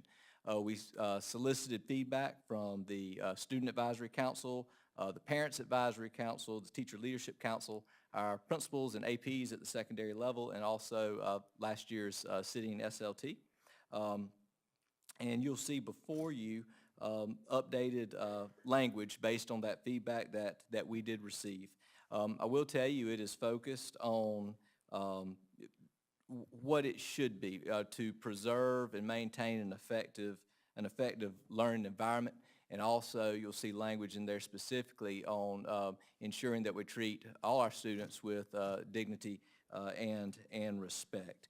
And we will be bringing this policy and administrative rule back to you in January for first reading. I will briefly review the policy and then the rule with you, just for your information. You'll see a red line document there with the old policy in black, and you'll see edits with strike through, and you'll see new language there in red. And as I mentioned before, we have added some new language to the policy itself based on what we intend and expect from a school board's dress code policy to help us preserve appropriate instruction in the classroom and appropriate environment in the school. And we want to have that environment that is free of disruption. So you'll see intentional language that's placed in there for that. Also, as we mentioned, and this was really something that I think everyone that's worked on this is proud of, just to have that language in there as well about how this dress code is enforced. Obviously, we have many important things. There's many interactions that our school administrators have. And enforcing dress code is one of them, but it is just that. It is one of them. There are many important things that they have going on. But we can't ever take away from what we expect of our staff. And I think one thing we pride ourselves on is having school staffs that not only are very competent and talented, but are also very professional, and ensuring that we are monitoring our interactions with students and enforcing the dress code, which it can be very sensitive to individuals, and treating them with dignity, discretion, and respect of our students. So those are the main things that you'll notice in the policy itself. As far as the rule goes, you'll see in looking at that, we had a very extensive bulleted list of do this, not that, with items of dress code. And of course that in itself, though it can be good, can lend into to misinterpretations, and this person lets me do this, but that person won't let me do that type thing. So we tried to take that and form a concise narrative about what is appropriate. And in that, we wanted it to be reflective of the times. As we said, 2004 has been a little while ago.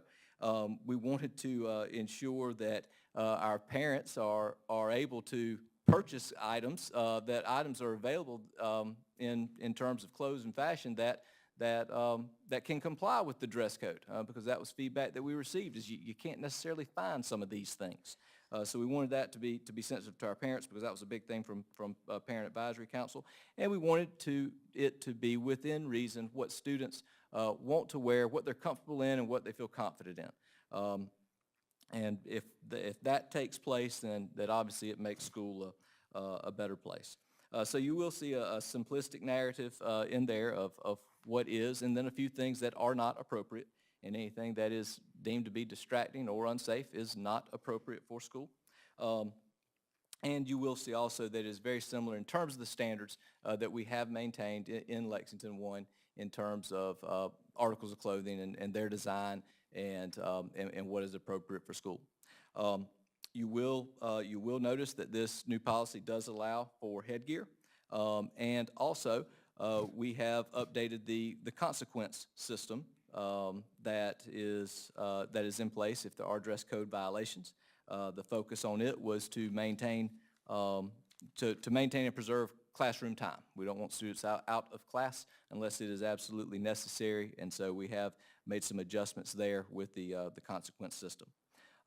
As I mentioned earlier, this is for information, not for action, and we will be bringing the policy back to you for first reading in January. Thank you, Mr. Cooper. And I just have a question. There is a separate policy about ID badges. But given the events last week, to me, I wouldn't mind seeing in the dress code policy that for middle school and high school students, their ID badge is part of their dress. It is a requirement. I mean, I know we have that reiterated or in a separate policy, but I just feel like that is no discussion at all. They must have visible ID badges at all times. Maybe this is not a good place to add that, but I don't see any reason why we can't. That's just a requirement to me. You absolutely are correct. There is a separate policy for ID badges, and you absolutely are correct. It's important enough to mention it here as well, so we can easily put that in when it comes back for first reading. Thank you. As far as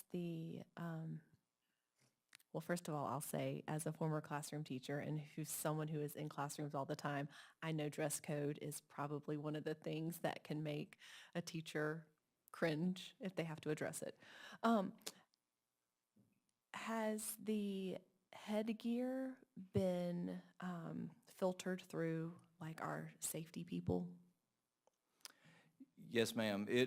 After we met in March, Dr. Clamp actually went back to secondary administrators about that specifically, to ensure that was, again, a recommendation that they were also good with, and they were.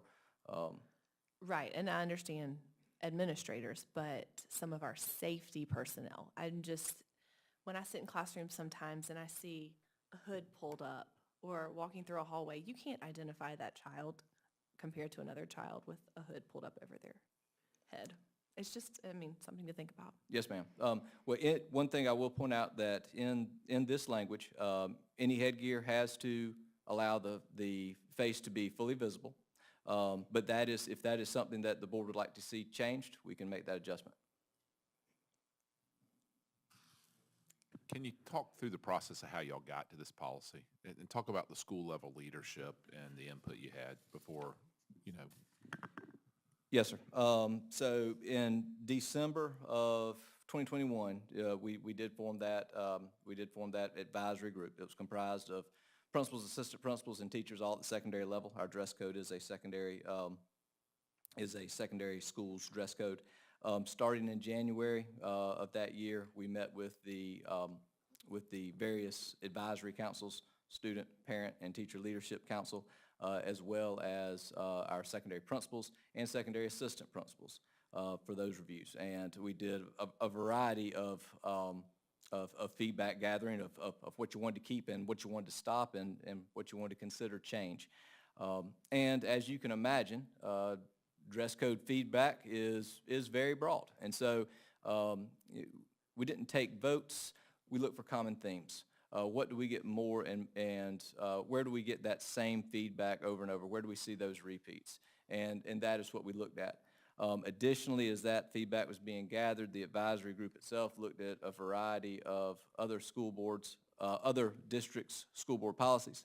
Off memory, we looked at Lexington 5, Richland 2, Clover, Fort Mill, and as well as the school board model policy.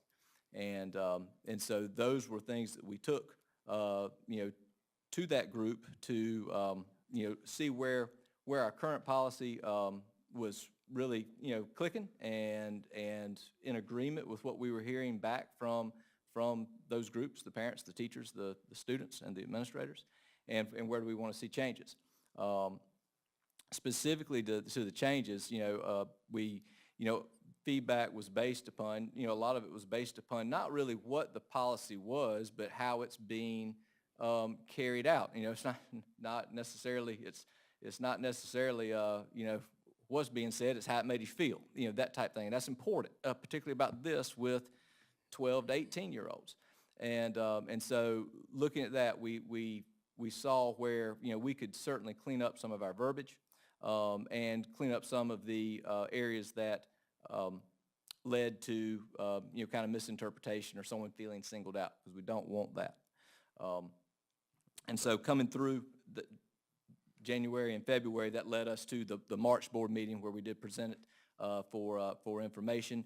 There was feedback obviously obtained at that meeting, very similar to this. We went back to the principals I think it might even been that same week, but if it wasn't, it was that month, to review that feedback with them. This year, obviously, and then the budget happened, and we knew there was going to be a transition in leadership, so kind of had a pin put in it. This year, prior to bringing this back to your attention, we met with the current Superintendent's Advisory Council, the students. They did review this, and we made a few tweaks based upon their input as well as to what they thought was fair and consistent and appropriate for students. But in summary, what you're presenting tonight is the work product of the majority of the opinions from all those stakeholders. Yes, sir. Thank you. So, board, they presented this to us tonight, and we'll still have first reading and second reading.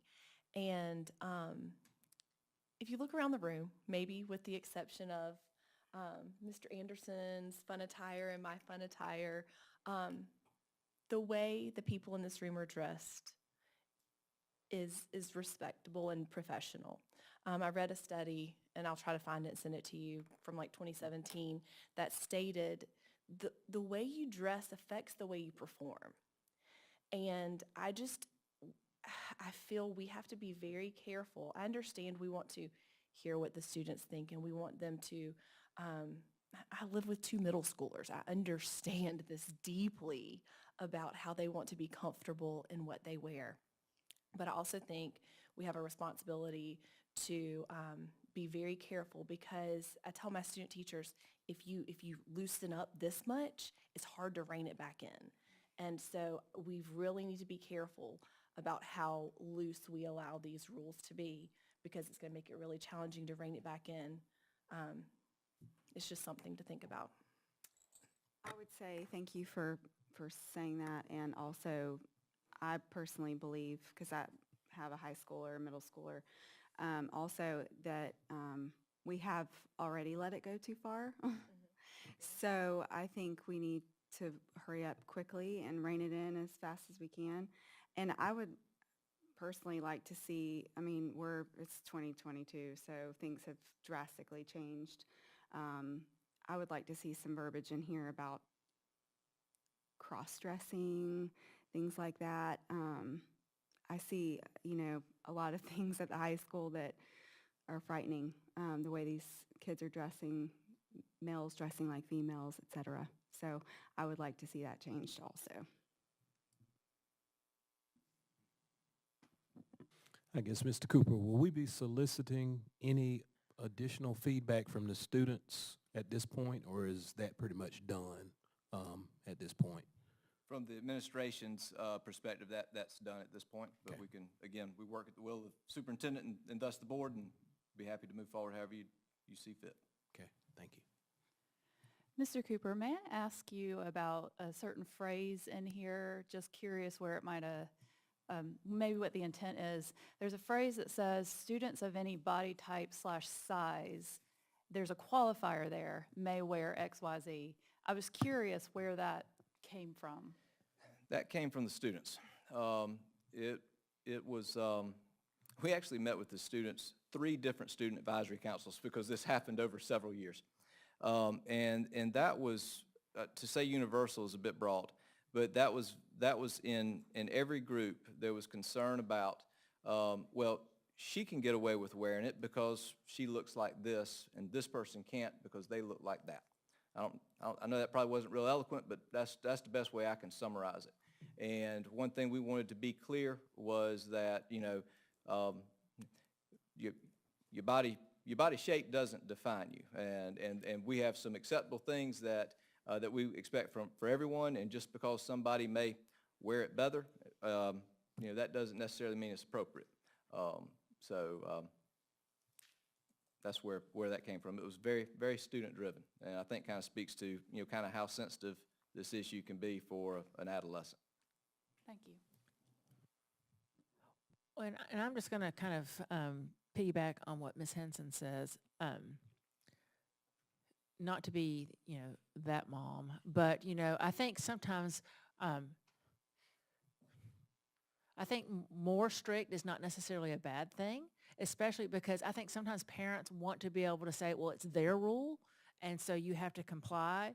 And I do think that it is hard to bring it back in, and the comfort thing. When I'm at home in slouchy sweats and a t-shirt, I'm not, if I need to do work, I'm going to get dressed and put my shoes on, because your brain follows, I think, what you're wearing.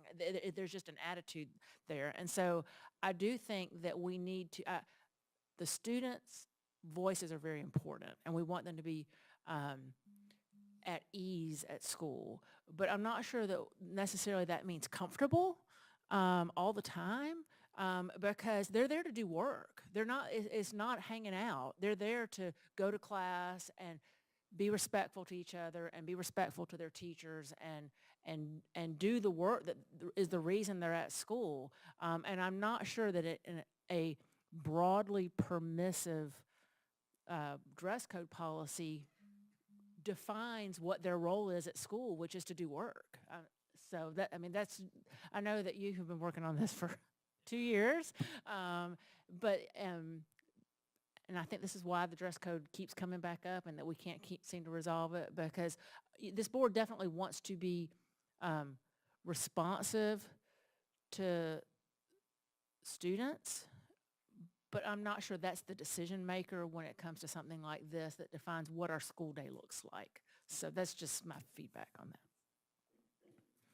So, any other comments about the dress code policy this time around? No? Okay, thank you, Mr. Cooper. May I just ask a clarifying Yes. question? It sounds as though a majority of board members are saying you'd like us to tighten this up some before we bring it back. I think that would be. All right. Thank you. That's helpful guidance. Thank you. All right, and now we're going to Ms. Price, who is going to lead us in a discussion of policy GBEA. Yes, we also have a policy for introduction tonight. It is policy GBEA, which is our staff ethics and conflict of interest policy. We have followed the School Board Association model policy for the most part. Of course, this policy does speak to the code of ethics that are required by law, but the main reason for bringing this forward tonight is really to honor the voice of those who have expressed concerns over the nepotism policy. And certainly in this time and climate of hiring being more difficult than ever before, we wanted to honor that process. And we did a lot of examination of districts around us. A lot of them have also kind of loosened their policy as well to make sure that there are some options for those who are related to each other to have potential to work in buildings or situations together. Of course, that would still be under the normal guise of principal or supervisor recommendations, and we would still have that high bar of expectation for them, and they could not supervise each other in any capacity. So as you go through this, you will see that part that is added to the policy to kind of allow for that. There are also some additions about consensual relationships that we had not defined before that the model policy outlined for us. And we are certainly open to any suggestions or ideas as we move forward with that.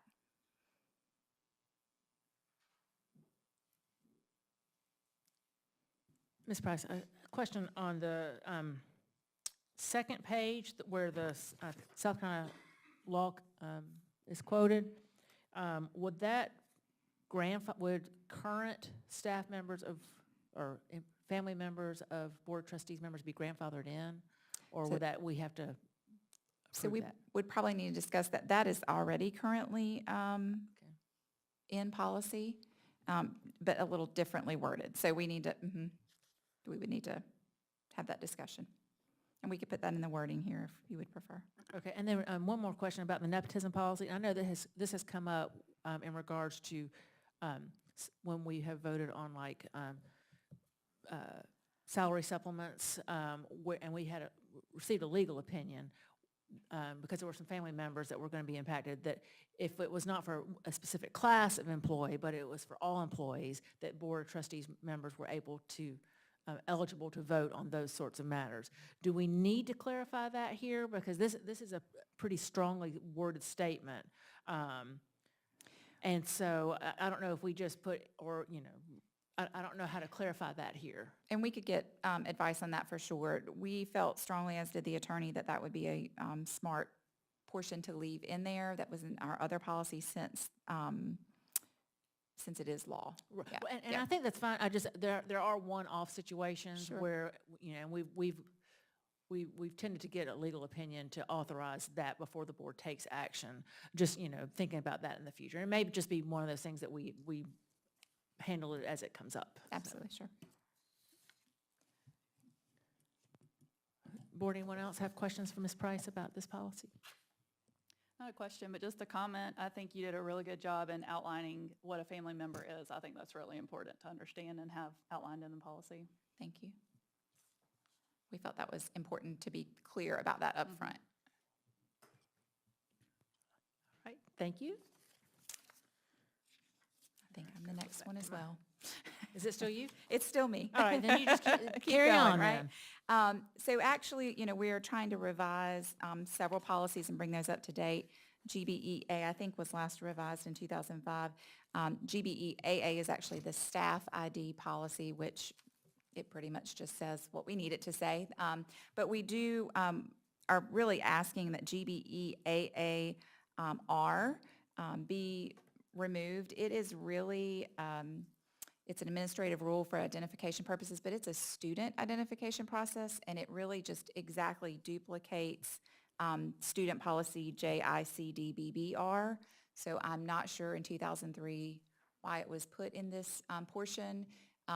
There is also no model policy for that under the G, so it just feels like it makes more sense to remove that policy from this portion. All right, any questions about that recommendation? No, but a comment, and Dr. Postlewaite, I'm not sure if you or Ms. Price, you mentioned GBEAA is for staff, and then the R is about the students. We ask our students to make it visible, and I had a teacher reach out to me just yesterday stating that there are times when maybe district staff are on campus and have a tendency to wear their badge on their hip that might be covered by a suit jacket, and it would be very valuable to have district employees like you guys have them displayed so they can be seen. So I don't know if that's something y'all might want to consider making similar to the student one. Mm-hmm. Good reminders for staff, absolutely. All right. Anyone else on that? All right, now it's Ms. Miller's turn. Policy DB.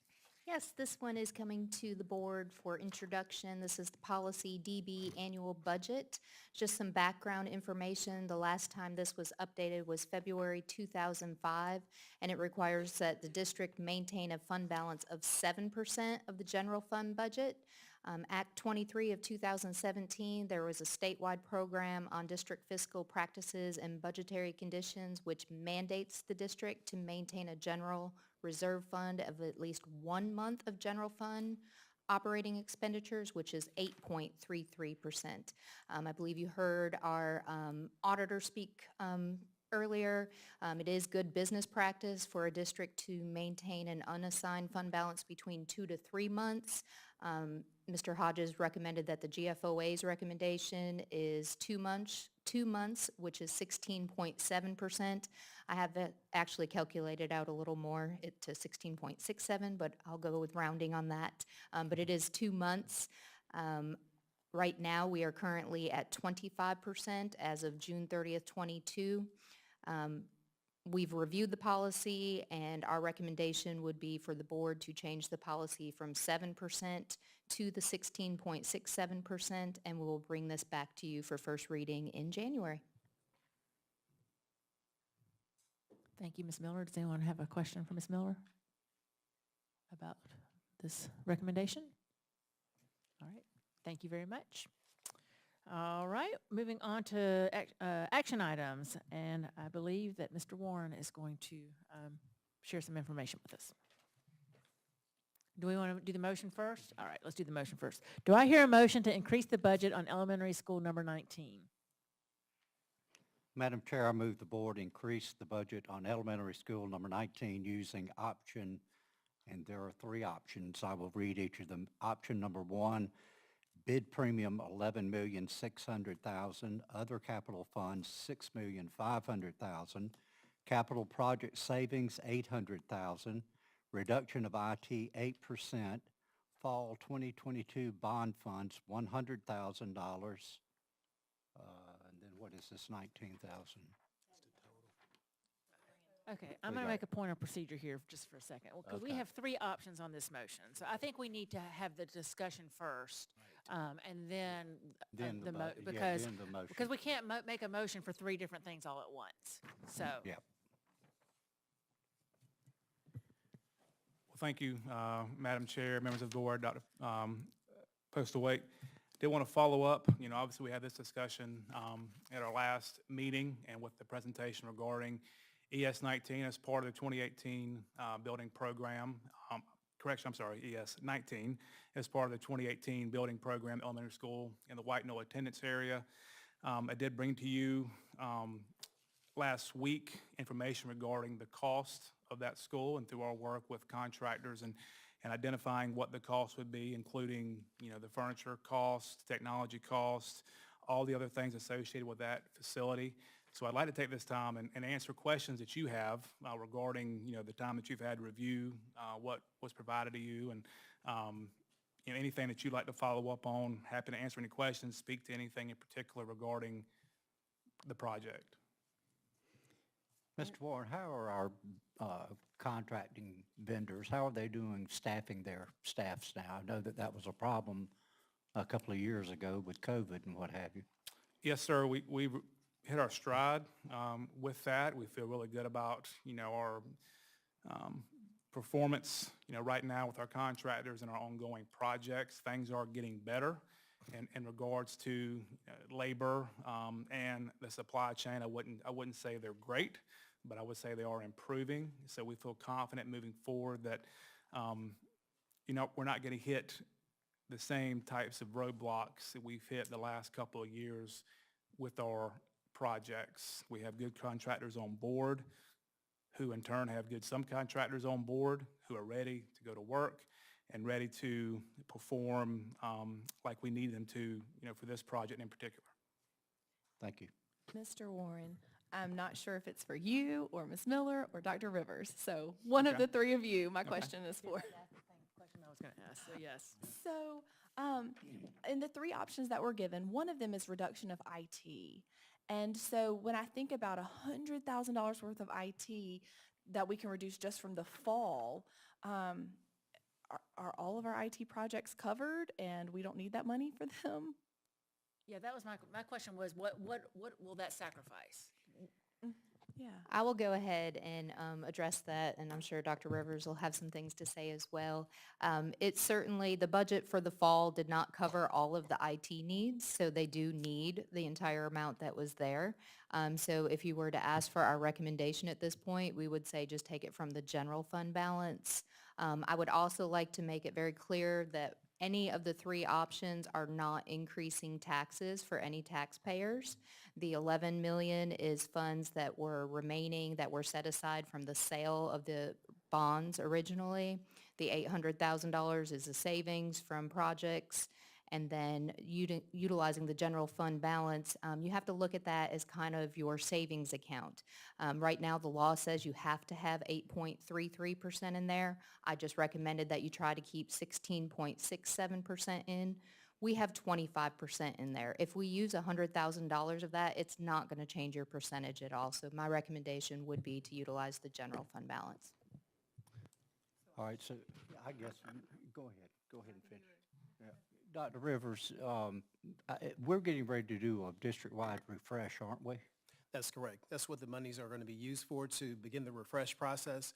And so the $100,000 is just a small part of that monies. And so we're looking to refresh middle school devices first and to give our incoming ninth graders next year new devices. And so that's what we're looking to do. So an 8% cut would be a significant cut for your department, wouldn't it? The 8% is not a part of that refresh amount. Okay, okay. No. That's a different pot of money then. You're Okay. correct. It's a different pot. Okay. Yes. All right, so where would this 8%, where would this impact your department? Not sure, I think when you're saying the 8%, that is what we call that bond issuance. It's an Okay. 8% bond issuance. It's Okay, $100,000, so it would be Okay, thank you. 100,000 of the 10 million. Good. Thank you for clarifying that. Okay. You know I don't want to see anything cut from IT, so. Thank you, Ms. Anderson. Ms. Shealy, were you about to ask a question?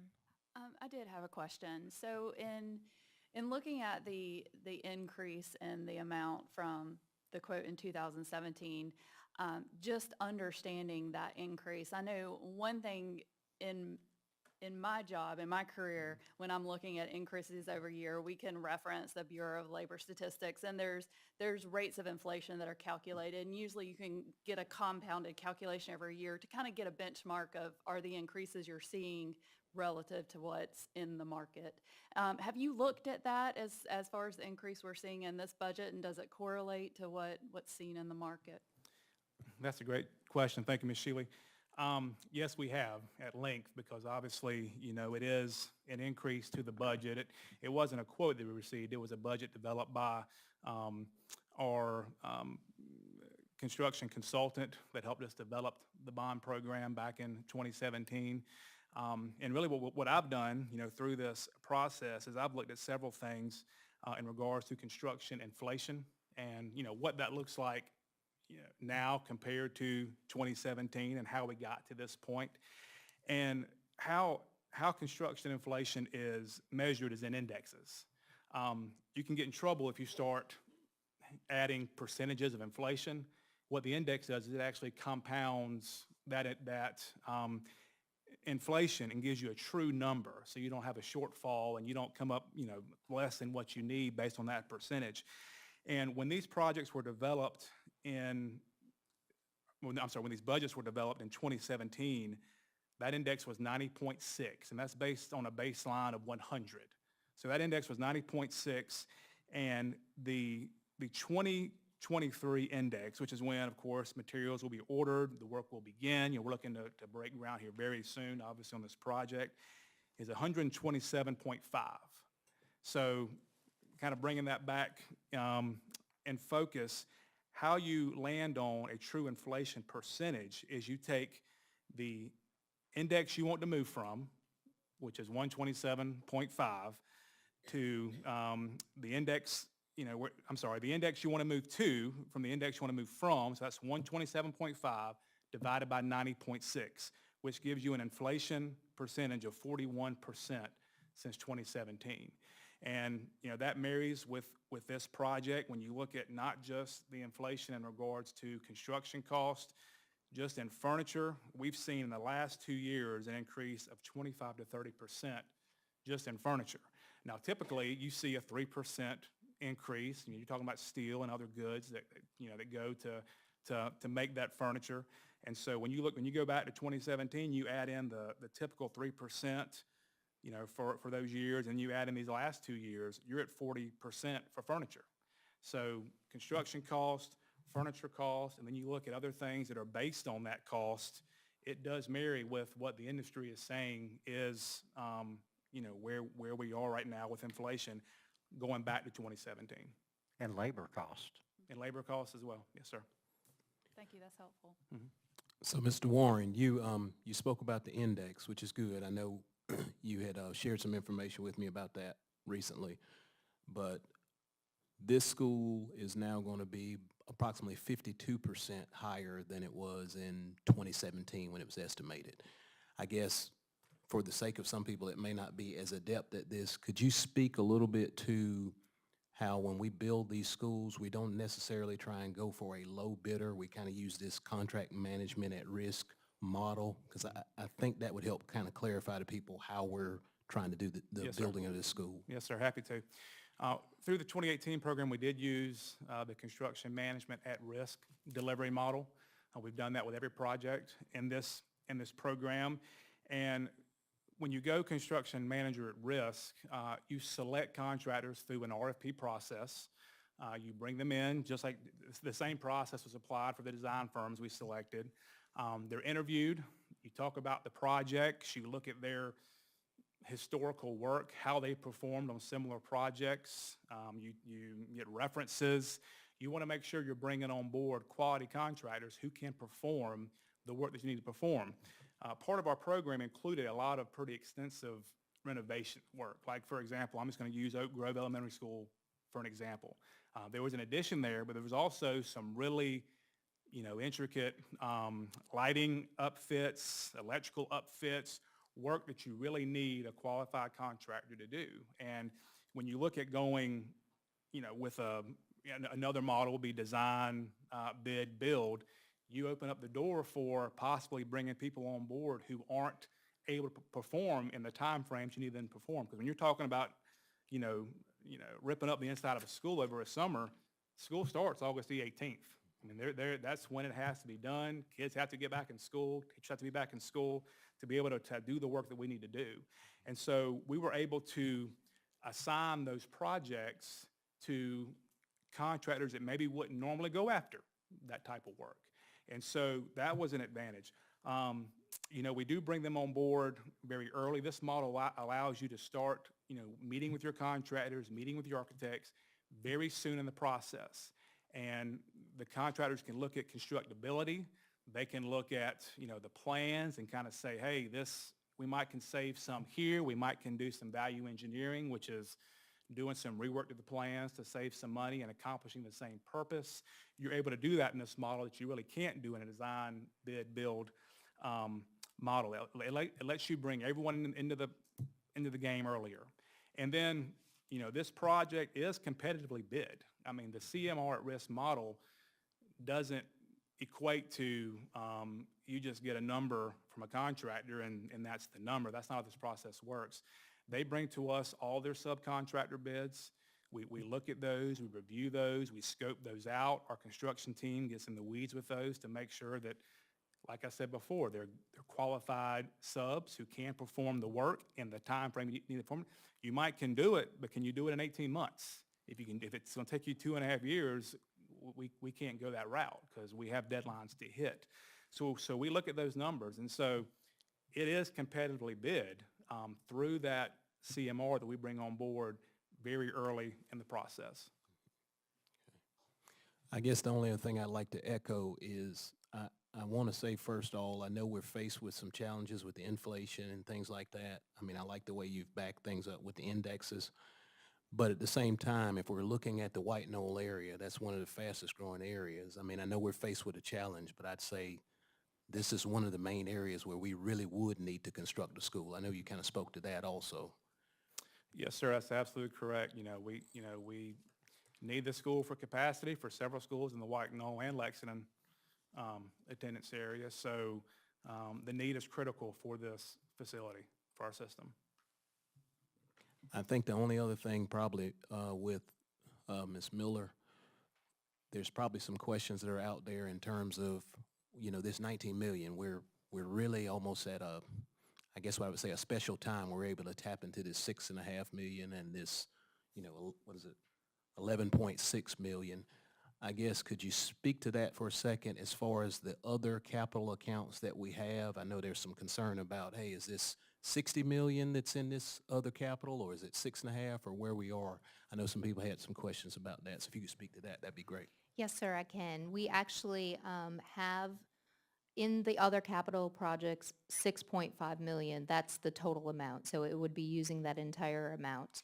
The 6 million for the premium, that is the total amount currently that is in there. That includes interest. Now, we will earn additional interest with the bond proceeds being invested still, but I don't know what that exact amount is, but the majority of that is the premium. So that would utilize all those funds.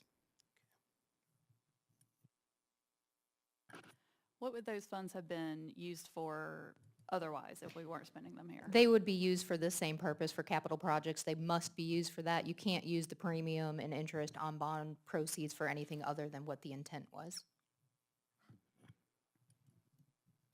Mr. Warren, can you speak to why the land has been sitting for 3 years and why it hasn't been developed before now?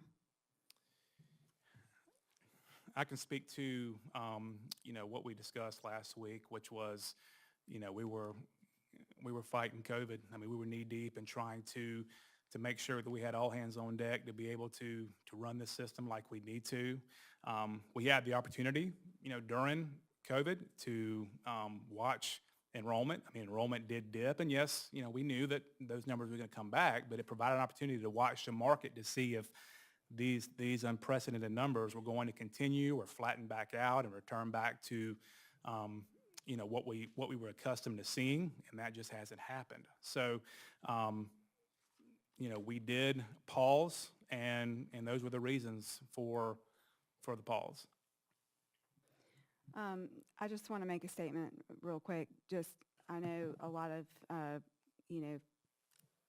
parents and community members have reached out to me on this and are very, very concerned about the money that we're going to be using, especially knowing that we have one coming right up behind it.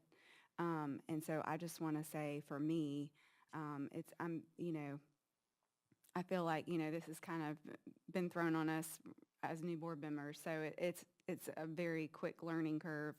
And I understand that we need this school, but I just would like to just say, for me, and the people that put me in this seat, this might be something that we do now, but moving forward on the next school, number one, we're not going to have the same funds because we're cracking open the piggy bank now to use everything we have. That's at least how it feels. If I'm wrong, let me know. But I just think, as a board, we need to really, really think strategically and outside of the box when we go to build another school or build onto another school, because $19 million is scary. So that's my statement. Well, and again, I know none of the board is currently active in any type of construction management, but you have peers that during the COVID pandemic was trying to finish projects. And so, again, I don't directly manage projects, but I was privy to projects at the hospital. And a lot of our projects, we stopped, empty work sites, cost overruns.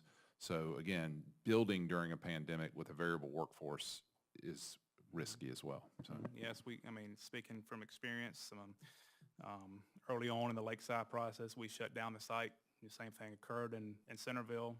Whenever there was an outbreak, we lost weeks at a time because of, quarantining.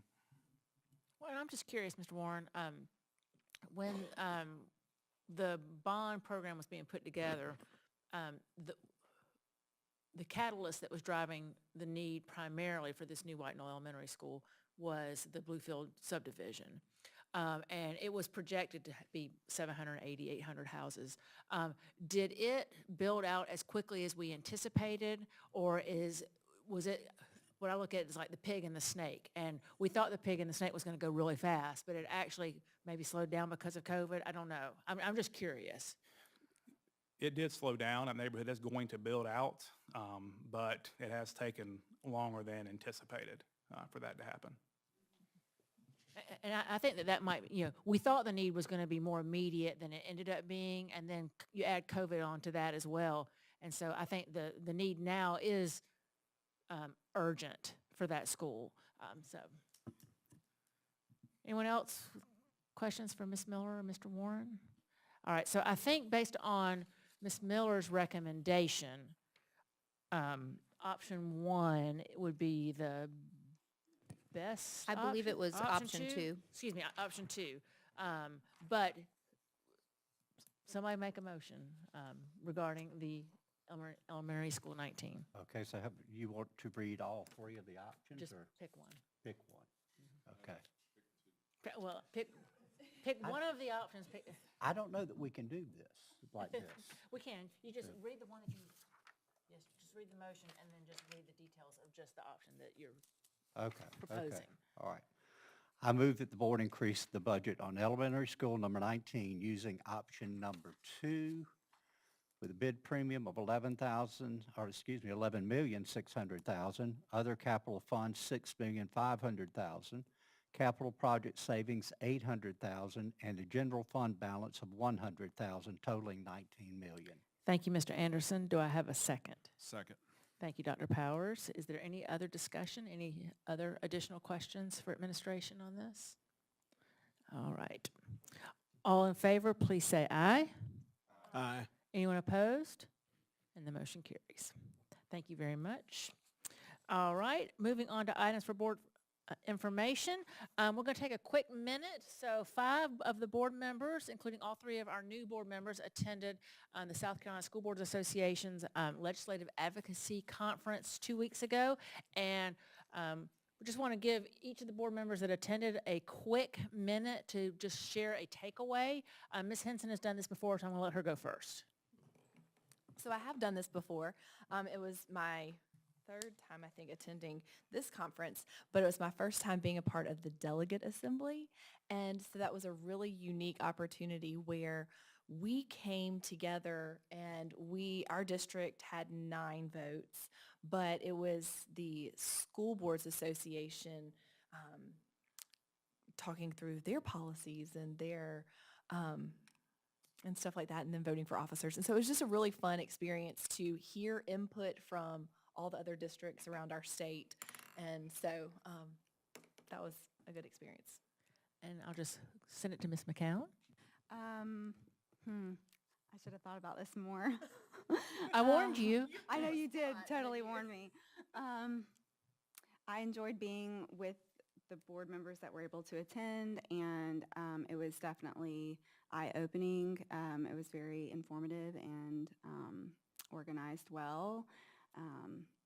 So I enjoyed being there. It was, if I could have any feedback, not negative feedback, but just that, I wish that we would have been able to meet other board members a little bit more, because we didn't really get to talk, as much, but maybe next year, so. Okay. All right. Ms. Shealy? Truly enjoy the experience.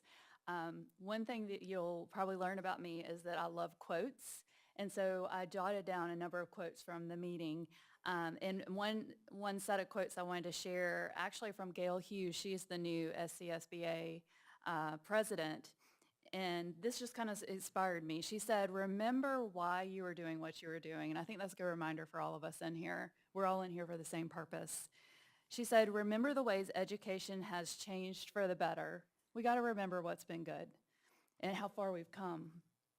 And finally, she said, think of how you envision the education system of the future. And I think we're all working on that, even in this room right this minute. We're working on that. So that was just good inspiration I wanted to share.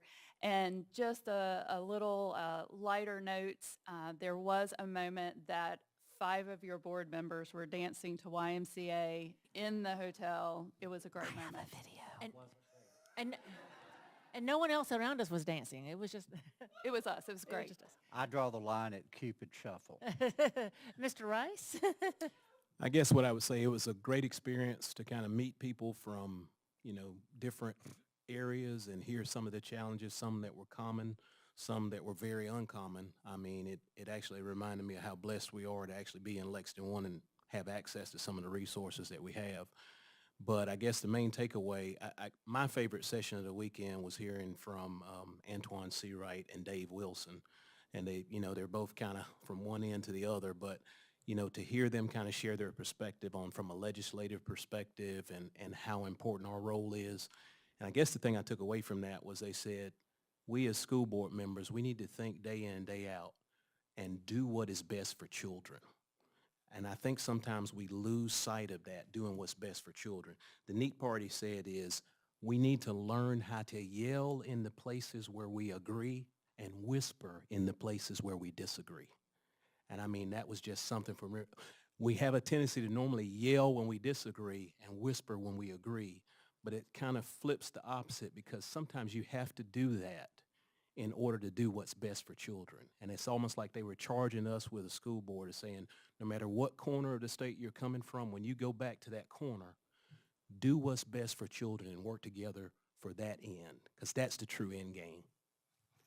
Thank you. And I'll just share real quick. So the purpose of this conference is to equip school board members, many of them brand new to this, on how to be effective advocates at the State House for what matters to our district.